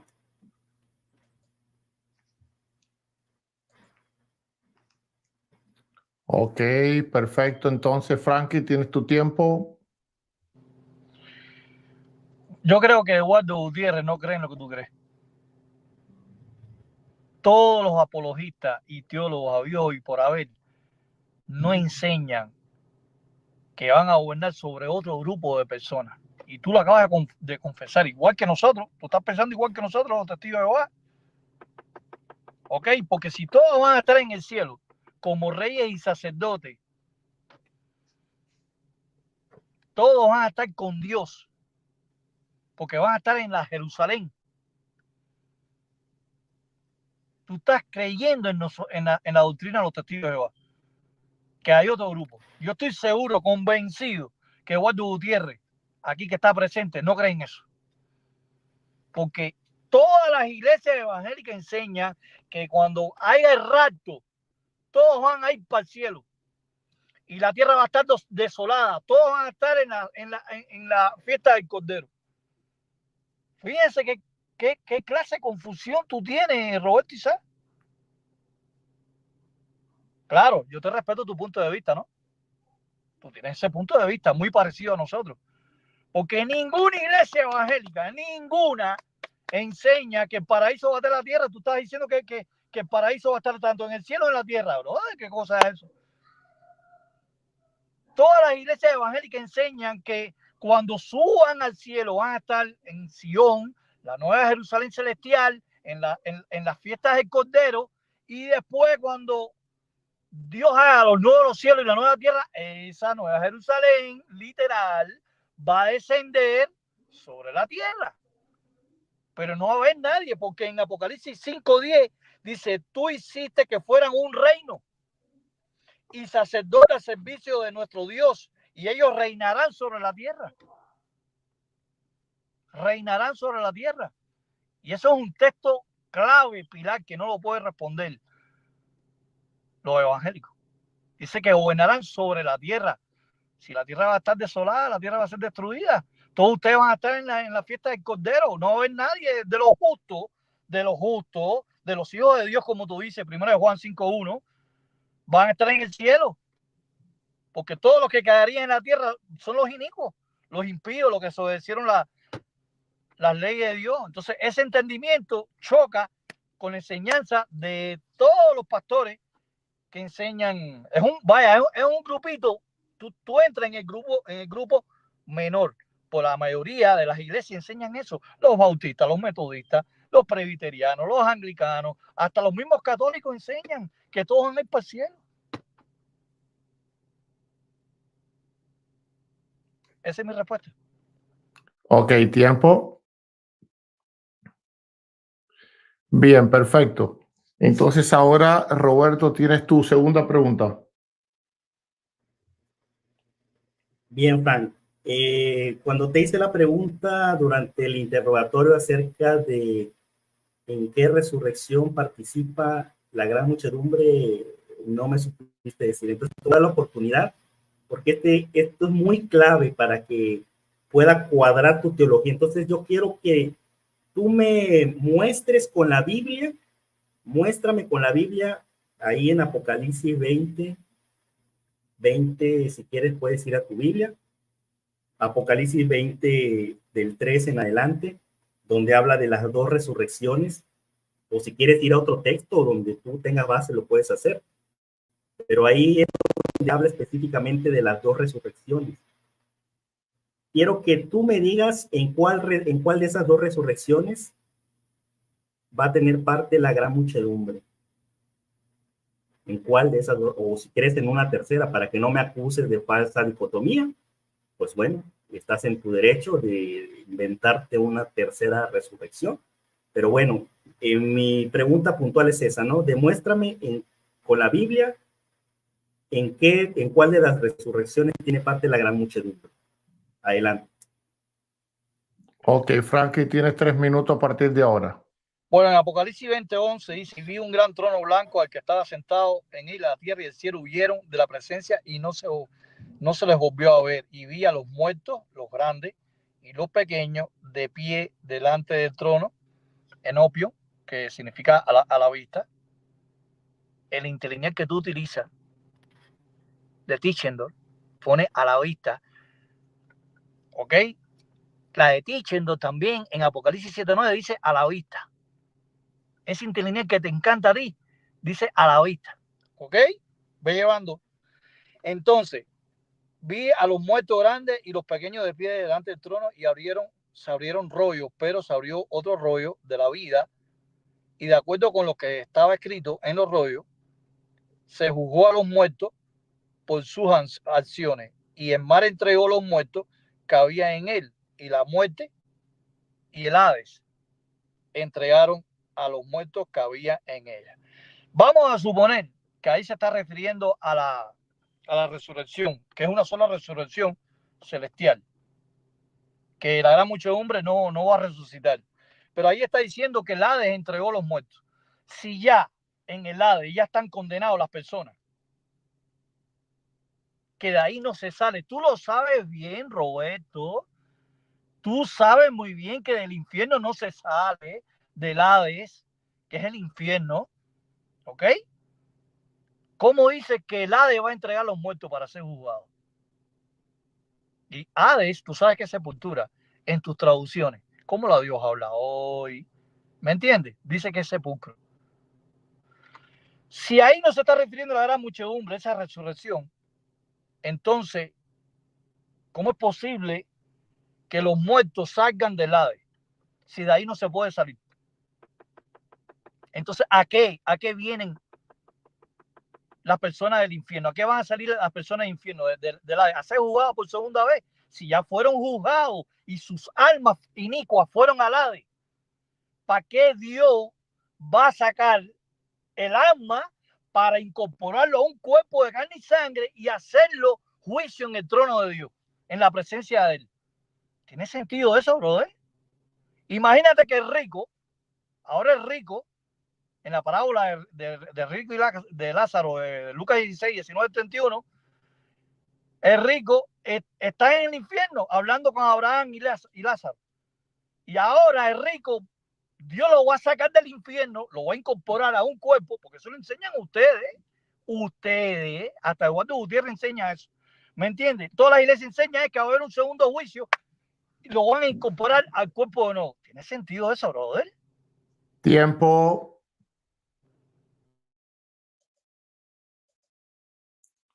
Ok. Entonces ahora, Roberto, tienes tu réplica. 3 minutos para replicar.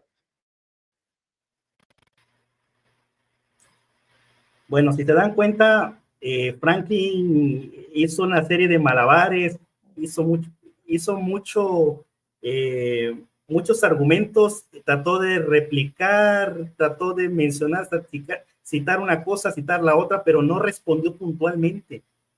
No respondió puntualmente lo que yo le pregunté. Tan sencillo que es responder, ¿son de la primera resurrección o son de la segunda resurrección? Pero Frank no pudo responder. Me citó Apocalipsis 20:11, donde habla del juicio del gran trono blanco. Pero si Franklin me citó ese texto para demostrar que esa es la resurrección de la gran muchedumbre, entonces los tiene condenados, porque ahí habla de una resurrección para juicio. Y es una resurrección, escucha Frank, no puedes ni siquiera aplicar esto a la gran muchedumbre, porque esta resurrección ocurre después del milenio. La única manera en que tú pudieras meter antes del milenio la gran muchedumbre es metiéndolos en la primera resurrección, Franklin. Porque la primera resurrección ocurre antes del milenio, justo antes del milenio. Y es la resurrección de los santos, ahí lo dice en Apocalipsis 20, de 3 en adelante. De manera que estás en un dilema totalmente, porque si los metes en la primera resurrección, entonces lo tienes que volver parte de los 144,000 según tu teología. Los manda directo al cielo, Frankie. Pero si los metes en la segunda resurrección, entonces los manda directo a la condenación. ¿Y dónde queda supuestamente esta resurrección de los injustos de la teología de la Watchtower? ¿Dónde queda, Franklin? Sencillamente no existe base bíblica. No existe base bíblica, por eso hiciste estos malabares, por eso te fuiste por la tangente y además metes aquí al pastor Gutiérrez que no tiene nada que ver. Y además, por si tú no sabes, existen diferentes posturas escatológicas. Existe, por ejemplo, hablando del rapto, unos creemos el rapto pretribulacional, unos, yo no creo en el rapto pretribulacional, hay hermanos que lo creen, yo soy posttribulacionista, hay algunos que son mileniales, hay unos que son amileniales, entonces no tenemos por qué creer exactamente la misma postura escatológica. Así que esta pregunta que te hice, mira, dejó bien claro que esa teología de la gran muchedumbre no se sostiene ante la Biblia, a menos en el contexto de la resurrección. No tienes dónde meter a la gran muchedumbre en una resurrección. Esa es mi respuesta. Tiempo. Bien, perfecto. Entonces, Franklin, ahora tu tercera y última pregunta. Roberto, escucha bien la pregunta que te voy a hacer. Si todos van a ser transformados, todos ustedes van a ir para el cielo, ¿verdad? Van a dejar sus cuerpos aquí y van a ir para el cielo, ¿verdad? La Biblia dice que los cielos van a ser destruidos con fuego. Mi pregunta es, ¿dónde estarán ustedes cuando sean destruidos los cielos? Cuando digo los cielos, se está refiriendo a la morada de Dios, porque en Isaías 66 dice que Dios está en los cielos. Su morada está en el cielo. Y habla de los cielos. ¿Dónde van a estar ustedes cuando Dios destruya los cielos? ¿Dónde van a estar ustedes? Porque ya habla cielos en plural, no cielos solo atmosféricos. Cielos de los cielos. Dice Pedro que va a ser consumido con fuego. ¿Dónde se van? Yo quiero que tú seas sincero conmigo, Robertico. ¿Dónde se van a meter ustedes cuando Dios destruya con fuego los cielos espirituales? No está hablando de los cielos físicos, de los cielos espirituales. Tiempo es un minuto solamente. Sí. Explícame eso. Ok, entonces, Roberto, tienes 3 minutos para responder a partir de ahora. Bueno, habría que hacer un análisis mucho más detallado sobre ese texto, porque tú sueles poner palabras, o sea, tú sueles poner palabras en la boca de los apóstoles, en la boca del escritor. Tú hablas de que no son cielos atmosféricos, que son los cielos espirituales. Bueno, eso tienes que demostrarlo tú primero. Yo no tengo que aceptar tu interpretación. Es más, el apóstol Pedro dice que nosotros esperamos cielos nuevos y tierra nueva. Si tú lo tomas literal, si tú tomas eso algo literal, entonces acabas de quitarle la esperanza celestial al apóstol Pedro, porque dice que él también espera la tierra nueva. Entonces, hay que tener mucho cuidado con este tipo de terminologías. Existen también hebraísmo, por ejemplo, cuando se habla de cielos y tierra, a veces se habla de un conjunto. Por ejemplo, en Génesis 1:1, donde dice que en el principio creó Dios los cielos y la tierra. Esa expresión cielos y tierra se puede referir en este caso, por ejemplo, hablando del universo, en ese contexto. Pero puede ser que en otro contexto esté hablando de, por ejemplo, del reinado milenial, porque nosotros creemos que, bueno, al menos mi postura milenial es que van a haber cielos nuevos y tierra nueva. En ese sentido, o sea, sí creo que puede haber tierra nueva. Yo no, y esa no es una postura mía personal, o sea, existen si te vas a la patrística, por ejemplo, escritores como Irineo de León creían en el milenio, ¿sí? Y otros personajes también, otros padres de la iglesia también creían en el milenio. De hecho, los primeros siglos eran muy mileniales, ¿sí? Y algunos creían que los cristianos iban a estar todos en el cielo. Irineo, por ejemplo, hace mención de diferentes, digamos, categorías, y ciertamente habla de que unos van a estar en la tierra, otros iban a estar en el cielo, y hay otro tercer tipo que ahorita no recuerdo, pero es diferentes las interpretaciones. Pero no creo yo que esté hablando ese texto, no lo tengo que aceptar como tú lo interpretas, de que Dios va a destruir los cielos espirituales, a menos en el sentido de donde está la morada de los creyentes. Yo no creo. Yo te puedo preguntar lo mismo. Entonces, ¿dónde van a quedar? ¿Dónde queda la morada de los 144,000 que están en el cielo, según tú, espiritual? También va a ser destruida. ¿Dónde se van a esconder? ¿Te das cuenta? O sea, tu misma objeción, tú tienes que responderla si se vuelve contra ti, y más porque desde ahorita, según tu teología, ya están en el cielo. Adelante. Tiempo. Ok, perfecto. Entonces, Franklin, tienes 3 minutos para replicar. Entonces, Roberto, según tu filosofía es que tú no tienes que aceptar lo que yo te diga. Entonces, estamos debatiendo por gusto. Entonces, yo no voy a aceptar lo que tú me digas. ¿Viste qué fácil? Entonces, ¿para qué estamos debatiendo, Roberto? Si tú no aceptas por prejuicio mi forma de pensar o el punto de vista que yo tenga sobre un texto específico, entonces estamos arando en el mar, estamos golpeando el aire, como dijo Pablo. Entonces yo tampoco voy a aceptar las preguntas o la teología hermenéutica que tú estás afirmando. Estamos debatiendo por gusto. Entonces este debate es inválido. Pero hasta más, todas las iglesias, Roberto Isaac, todas las iglesias evangélicas, pentecostales, y después se lo puedes preguntar a Eduardo Gutiérrez. Yo no estoy ofendiendo a Eduardo Gutiérrez, solamente lo estoy mencionando porque yo sé que las iglesias evangélicas enseñan que los cielos físicos y espirituales, Roberto, van a ser consumidos con fuego literalmente, ¿ok? Literalmente, que tú te estás retractando, ¿me entiendes? Porque yo sé que la pregunta es fulminante para ti, son otros $20, ¿entiendes? Yo te entiendo. Como tú dices, yo no tengo que aceptarlo, bueno, yo tampoco voy a aceptar tu forma de pensar, ¿no? Pero cuando Pedro habla de que los cielos van a ser consumidos con fuego y los elementos van a ser incendiados y las estrellas caerán del cielo, ustedes lo interpretan literalmente, Roberto, tienen que ser sinceros, mi hermano. Aunque sea una vez tú seas sincero. Las iglesias bautistas, metodistas, hasta los católicos enseñan que las estrellas, los planetas, todo va a ser destruido, brother, por Dios. Y va a haber unos nuevos cielos físicos y una nueva tierra física. Nosotros, testigos de Jehová, entendemos que nuevo cielo y nueva tierra se refiere simbólicamente a los gobiernos. No entendemos como ustedes, como literalmente. Entonces, si Dios va a destruir los cielos, no va a quedar nada, ninguno de ustedes va a quedar en el cielo. Porque ¿dónde se van a meter si Dios va a destruir tanto los cielos físicos como los espirituales? ¿Me entiendes? Tú no puedes decirme a mí,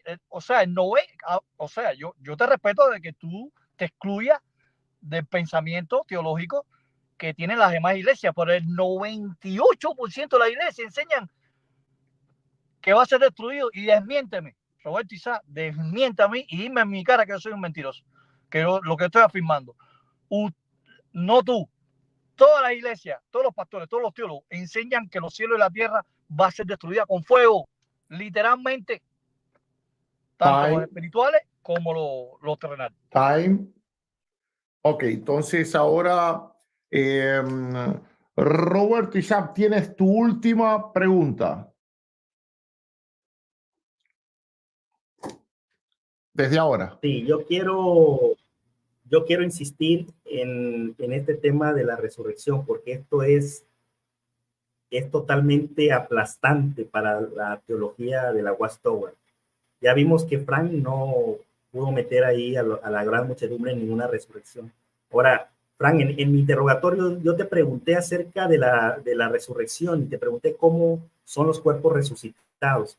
Y te pregunté específicamente si tú crees cómo va a ser el tipo de cuerpo de la gran muchedumbre. Y tú dijiste que corruptibles. Te pregunté si eran corruptibles o incorruptibles y dijiste corruptibles. Quiero que tú me muestres en la Biblia, en ese discurso de Pablo, primera de Corintios 15, lo puedes buscar, ¿dónde habla de resurrección en cuerpo corruptible? Esa es mi pregunta. ¿Dónde habla de resurrección de cuerpo corruptible? Esa es mi pregunta. Ok, Franklin, tienes 3 minutos para responder.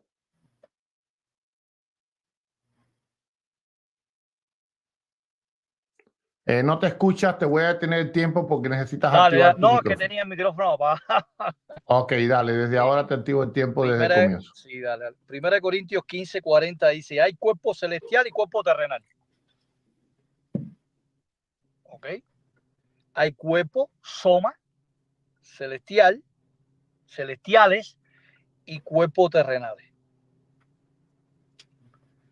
Cuerpos celestiales y cuerpos terrenales. Pero la gloria de los cuerpos celestiales es de una clase y la de los cuerpos terrenales es de otra. Ahí es halos y heteros son intercambiables. Este adverbio acusativo. La gloria del sol es de una clase, la gloria de la luna es de otra y la gloria de las estrellas es de otra. De hecho, la gloria de cada estrella es diferente. Está hablando de la diferencia de cada gloria del sol, de la luna y de los cuerpos. Cuerpo celestial y cuerpo terrenal. Aquí, en 1 Corintios, Pablo está hablando de dos clases de cuerpo, de dos somas. Y ustedes dicen que el soma se refiere nada más a cuerpo, carne y sangre. Pero ahí está hablando del cuerpo celestial y cuerpo terrenal. Pablo está haciendo la diferencia. Ahí en 1 Corintios 15:40. Y en el 37 dice, lo que se siembra no es cuerpo que se desarrollará, sino un simple grano y será de trigo o de alguna otra semilla. ¿Ok? Dice el 36, y sensato, lo que se siembra no llega a vivir, a menos que primero muera. ¿Me entiende? Esa es mi respuesta. Ok, entonces Roberto, tienes 3 minutos a partir de ahora mismo. Se dieron cuenta que Franklin no me pudo mostrar dónde habla de resurrección en cuerpo corruptible. Me mencionó cuerpos terrenales, muy bien, pero ¿dónde dice que son corruptibles? ¿Dónde habla de la resurrección de los cuerpos corruptibles, Franklin? No me lo pudiste mostrar. Confundes dos aspectos del discurso de Pablo. Cuando habla de que hay cuerpos celestiales y hay cuerpos terrenales, se está refiriendo, está haciendo una comparación de los cuerpos en ese momento al presente.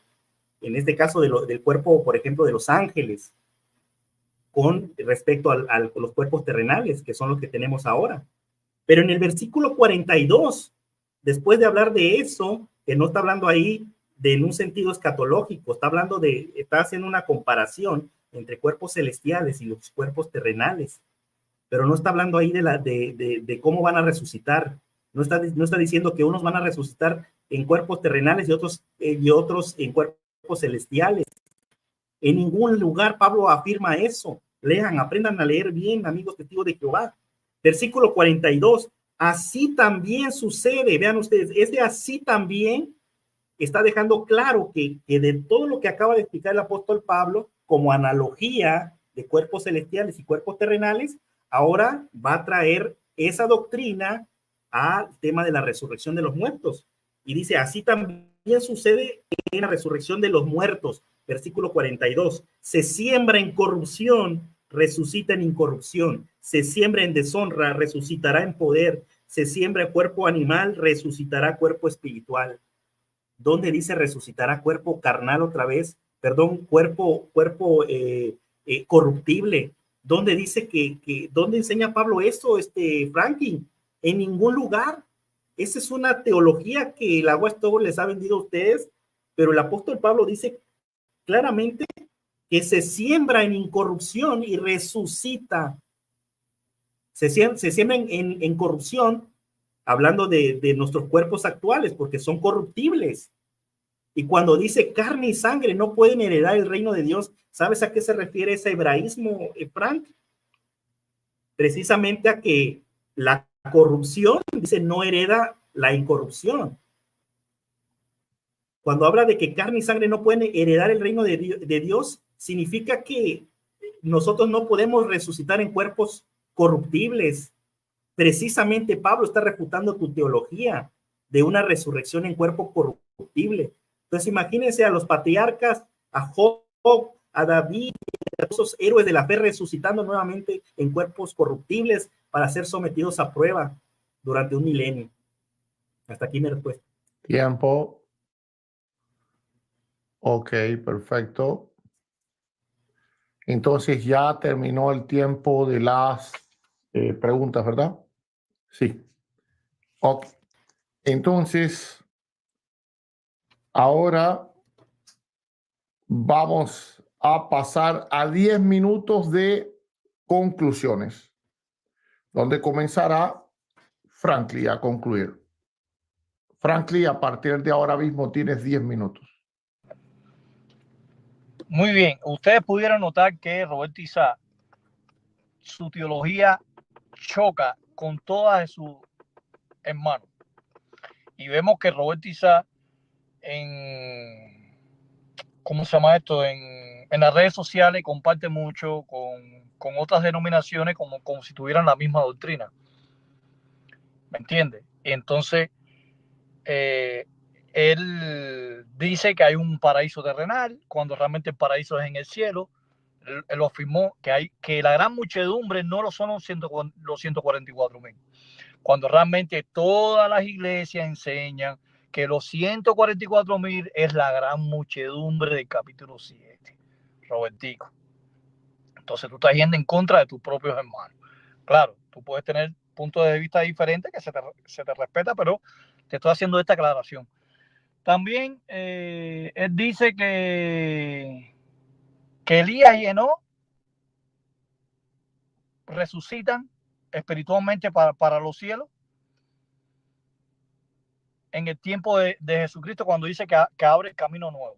Entonces, todas esas personas estuvieron muertas, inactivas, y entonces las almas, por ejemplo, el alma de Enoc estaba dormida, porque Roberto Isaac está hablando de que Enoc no subió al cielo. Primera vez que veo eso de Roberto Isaac, de que no, en Génesis 4:25 y Hebreos 11:5 no fue transpuesto al cielo, cuando todas las iglesias, todas enseñan que no, Dios lo tomó y se lo llevó para el cielo. También enseñan que Elías subió en un torbellino para el cielo, para donde está Dios. Tú sabes que es verdad, Roberto. Roberto dice que no, porque no te conviene el texto. Tú sabes que no te conviene porque te contradice. También le dije que dónde está por qué la gran muchedumbre en Apocalipsis 7:11 no está adorando junto con los 24 ancianos. Déjame leer el texto de nuevo de Apocalipsis 7, que dice de esta manera: todos los ángeles estaban de pie alrededor del trono y alrededor de los ancianos, ¿ok? Y de los 4 seres vivientes, y cayeron rostro a tierra delante del trono y adoraron a Dios. ¿Dónde estaba la gran muchedumbre? Si tiene que estar junto con los 4 seres vivientes, los 24 ancianos. Tú dices que está en el cielo, que la palabra enopion, en todos los casos dijiste, en Apocalipsis, es en presencia de Dios, literalmente. Pero parece que la gran muchedumbre se le olvidó adorar a Dios, ¿verdad, Robertico? En Apocalipsis 7:11, ¿dónde está la gran muchedumbre? Yo necesito saber que en el versículo 11 esté la gran muchedumbre adorando a Dios. Dice que está delante de Dios. Está bien. Dice el versículo 9. No era muchedumbre que ningún hombre podía contar. Eran de todas las naciones, tribus, lenguas, y estaban de pie delante del trono y delante del Cordero. Pero dice que no están adorando a Dios, junto con los 24 ancianos, los 4 seres vivientes y los millares de ángeles. Se fumó. La gran muchedumbre se fumó. También vimos que en 2 Tesalonicenses, capítulo 2, versículo 4, dice que el hombre del desaforo se sienta en la morada divina de Dios, en lugar de Dios. ¡Wow! Impresionante. También vimos Apocalipsis 11, versículo 2, donde dice, Juan dice que, el ángel le dice a Juan, no midas el templo, sino los patios, porque ha sido dada a las naciones. Y ustedes escucharon que Roberto Isaac dijo que todos los casos, la palabra naos en el libro de Apocalipsis se refiere a la morada divina celestial. Entonces quiere decir de que las naciones van a subir para el cielo para probar esas naciones.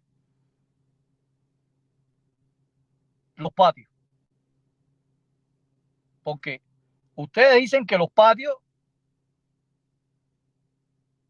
no están en la tierra, los patios están en la Nueva Jerusalén, Sion, allá en el cielo. Entonces quiere decir que esas naciones que van a atacar, que van a hollar los patios, esas naciones van a viajar. Todos se van a poner par de alas, van a subir para los cielos para probar. Esas naciones van a probar a los siervos de Dios. Se supone que Apocalipsis 11:2 se está refiriendo, ¿me entiendes? Que va a haber un grupo que va a estar en la tierra. Pero lo que más me impresionó de Roberto Isaac en este debate es que Roberto Isaac dice que la gran muchedumbre no tiene nada que ver con los 144,000, que son dos grupos diferentes. ¡Wow! Me dejaste estupefacto, Roberto. Me dejaste impresionado, Roberto. De verdad, te lo digo delante de la vista de Dios. Tú me has impresionado hoy. Yo pensaba que tú ibas a decir, como enseñan todas las iglesias, que la gran muchedumbre son los 144,000.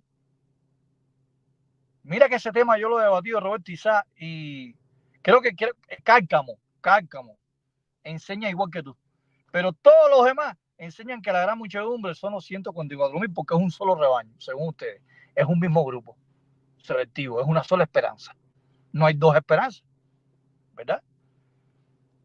Eso es lo que podemos ver ahí.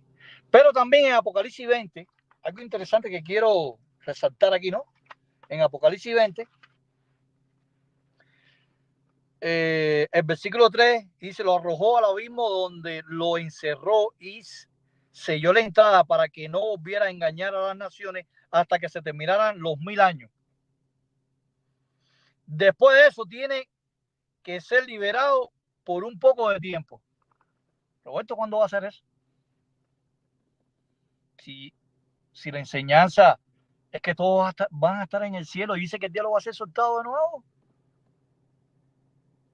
¿Para engañar a quién, Roberto? ¿Para engañar a quién?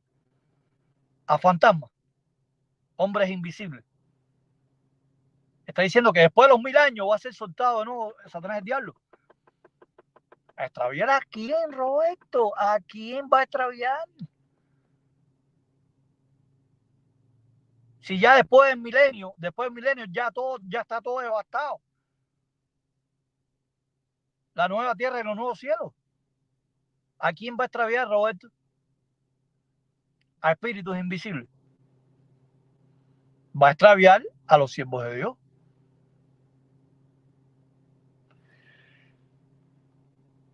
Por ejemplo, en Apocalipsis 21, entonces vi un nuevo cielo y una nueva tierra, porque el cielo anterior y la tierra anterior habían desaparecido y el mar ya no existe. ¿Eso es literal, Roberto, o es espiritual? Porque los evangélicos, todas las iglesias enseñan que el mar literalmente no va a existir. Y ya que después Dios devastó todos los planetas, las galaxias, todos los soles, los cielos, va a ser nuevos planetas, nuevos soles, nuevas galaxias, y entonces todos van a estar en paz y felicidad. Pero dice que el mal no existe. Y también vi la santa ciudad, la nueva Jerusalén, bajando del cielo de donde estaba Dios. Esa nueva Jerusalén que baja es en físico. Tú dijiste que los no y los cielos, los no la Un tierra, minuto. hey, te quedaste un poco ambiguo. Si es espiritual, no es espiritual. Si es físico, bueno, dice que la nueva Jerusalén va a bajar del cielo. Ven acá, Roberto. Entonces, si baja físicamente, algo físico, la nueva Jerusalén, entonces quiere decir que en el cielo la nueva Jerusalén estaba en físico. Una ciudad real, de físico, de materia. Quiere decir que lo material hereda lo espiritual en el cielo. Imagínate, todos ustedes se prepararon, se montaron en la Jerusalén literal, se pusieron escafandras, cuerpos materiales y bajaron para la tierra. Se materializaron para estar gobernando. Si ya que subió para el cielo, ya no baja allá, según la enseñanza evangélica. Ya lo que está en el cielo se queda en el cielo. Hasta aquí. Ok. Entonces, Roberto, tienes ahora 10 minutos para tus conclusiones.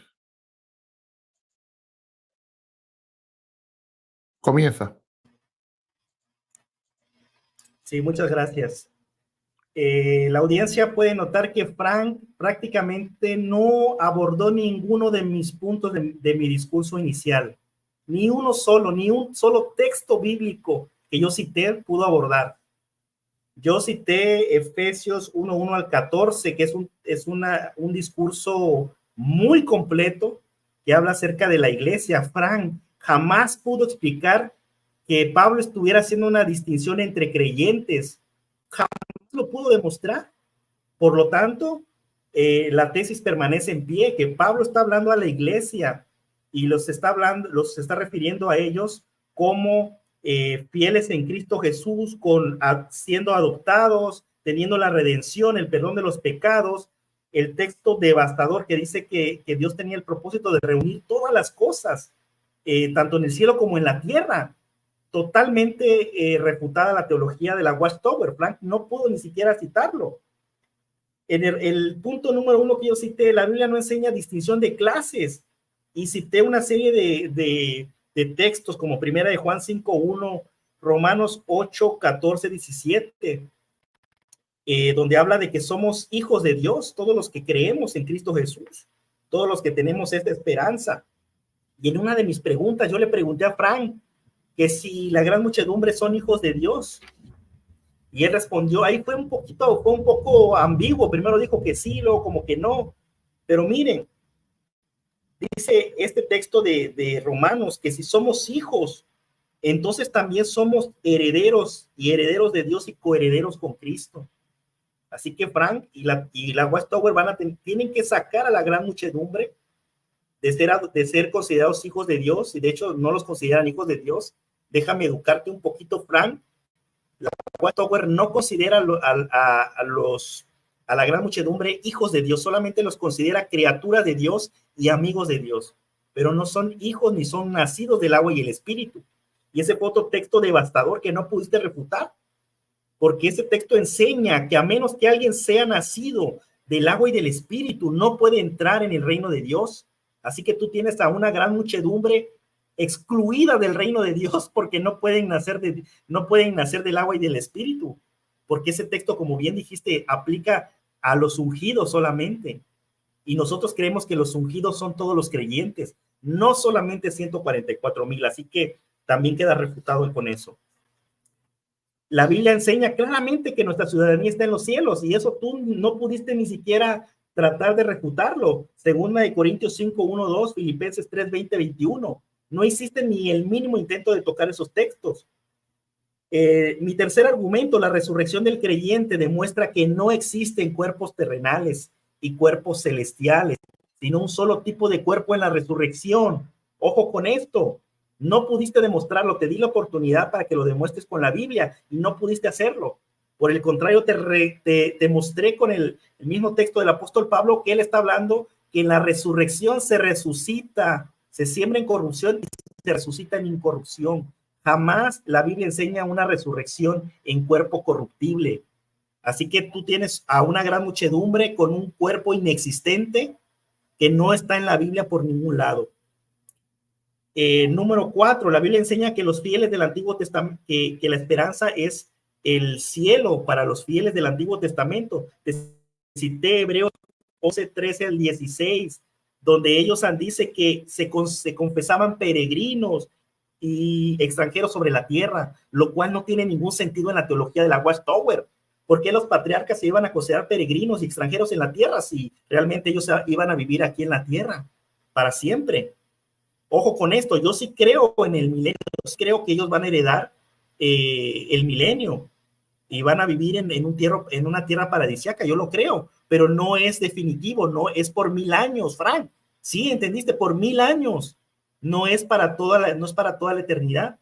Así que no hay contradicción. Tú en todo tu discurso no supiste distinguir entre el reinado milenial y el estado eterno. Por eso confundes ambas cosas y fabricas muñecos de paja, porque no pudiste refutar mi tesis, tuviste que elaborarte muñecos de paja y atacar esos muñecos de paja, cosas que yo jamás dije y ni salieron de mi boca y tú trataste de refutar ese muñeco de paja.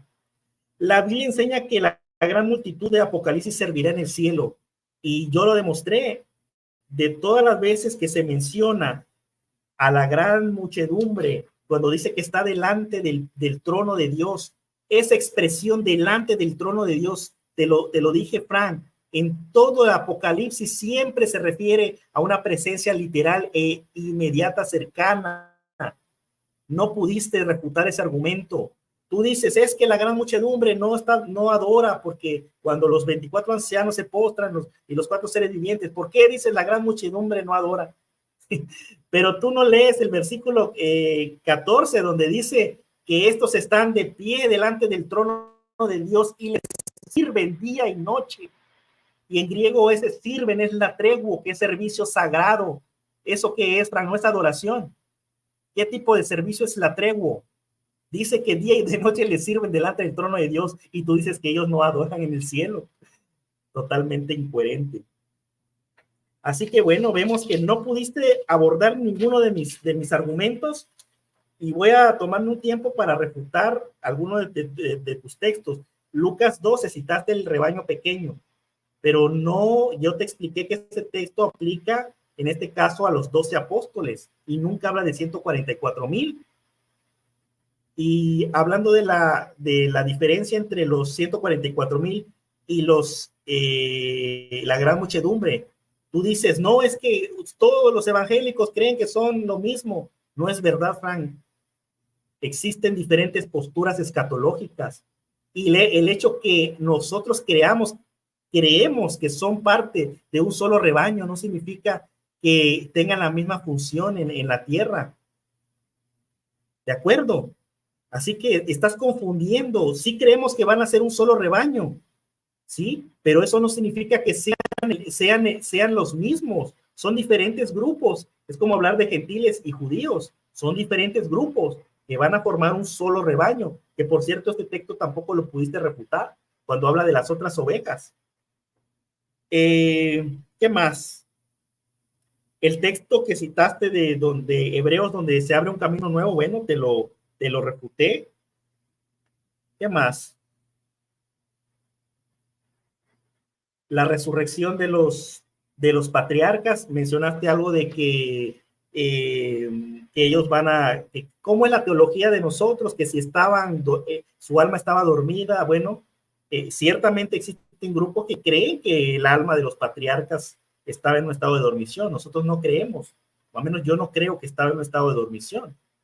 ¿Sí? Pero en el Antiguo Testamento, y esto es algo que tú también confundiste cuando citaste Apocalipsis, ahí en 20, donde dice que el Hades entregó a sus muertos, y tú lo confundes con el infierno. Dices que el Hades es el mismo, que nadie puede salir del Hades.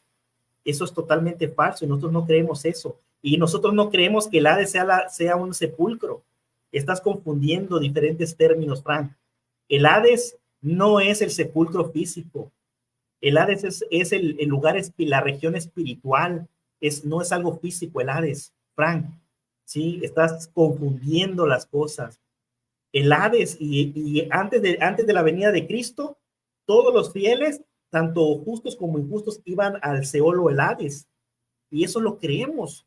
La mayoría de los cristianos lo creemos, evangélicos y no evangélicos, pero creemos que había una distinción entre los justos y los injustos, los que habían sido aprobados por Dios y los que no habían sido, pero todos estaban en el Hades, no habían ido al cielo.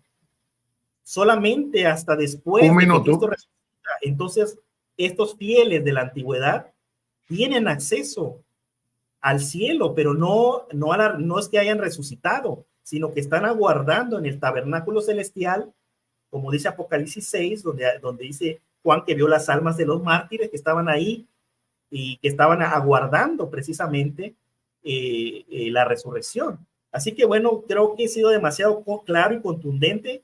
Yo creo que mi oponente no pudo refutar ninguno de mis puntos y en su lugar pues se dedicó a hacer monigotes de paja, cosas que yo jamás dije.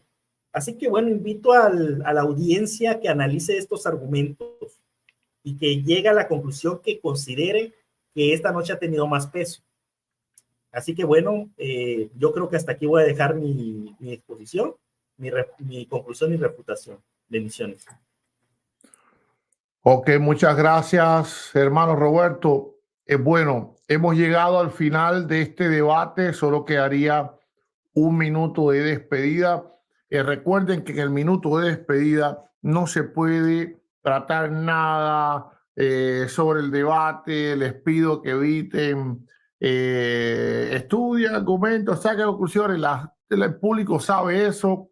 Solamente despídanse y para que así sea las cosas todo bien como hasta ahora ha sido. Entonces, bueno, primero se va a despedir Frankie Enrique. Frankie, tienes un minuto para despedirte. Gracias, Roberto, por tu participación. No tengo nada personal. Así es el debate, ¿entiendes? El debate es así caliente, ¿no? Entonces te saludo a ti, Roberto, a tu hijo, a tu familia y también a Eduardo Gutiérrez. Gracias, amigo, por prestar la plataforma. Y creo que después nos vamos a poner de acuerdo yo y Eduardo para hacer un debate acerca de la Trinidad, que después se lo vamos a informar a ustedes. Saludos para las personas de chat, tanto personas interesadas, personas que apoyan a Roberto, mis hermanos testigos de Jehová y los suscriptores del canal de Eduardo Gutiérrez. Gracias a todos ustedes y nos vemos en próximos debates. Hasta luego. Ok, muchas gracias, Frankie. Roberto, tienes un minuto para despedirte. Sí, muchas gracias. Y bueno, yo también estoy muy contento por haberse dado este debate. Y bueno, agradezco a Frank por la invitación, ya que él fue el que me hizo la invitación a debatir, y también al pastor Eduardo Gutiérrez. Muchas gracias por su tiempo, por la excelente moderación y bueno, por pues permitirnos estar aquí en su canal. Así que bueno, invito a la audiencia a que comparte este video y espero que haya sido de mucha bendición, tanto para los que han venido a apoyar a Frank como los que hayan venido a apoyarme. Pues les mando un fuerte abrazo, muchas bendiciones y bueno, espero que todos hayan salido muy edificados, ¿no? de este debate, ¿no? Que cada uno llega a su conclusión, que considere pues que haya tenido más peso. Que Dios les bendiga y un fuerte abrazo a todos. Ok, perfecto. Entonces voy a despedir yo también. Bueno, primeramente damos gracias a Dios por este tiempo que hemos tenido de compartir la palabra. Le doy las gracias al testigo de Jehová, Frankie Enríquez por haber estado participando. Le doy las gracias a mi hermano cristiano evangélico Roberto Isaac por haber estado participando. Le doy las gracias a la audiencia de Reflexiones del Pastor y a todo lugar donde este video se suba. Como ellos son los dos participantes, yo les doy derecho a compartirlo en sus canales sin ningún tipo de problemas y hacer análisis del video y todo lo que ustedes quieran hacer. Bueno, soy el pastor Eduardo Gutiérrez, esto es reflexionesdelpastor.com y por favor, suscríbete para más videos como este, dale un like y compártelo. Maranata. Nos vemos en el próximo video. Amén y amén.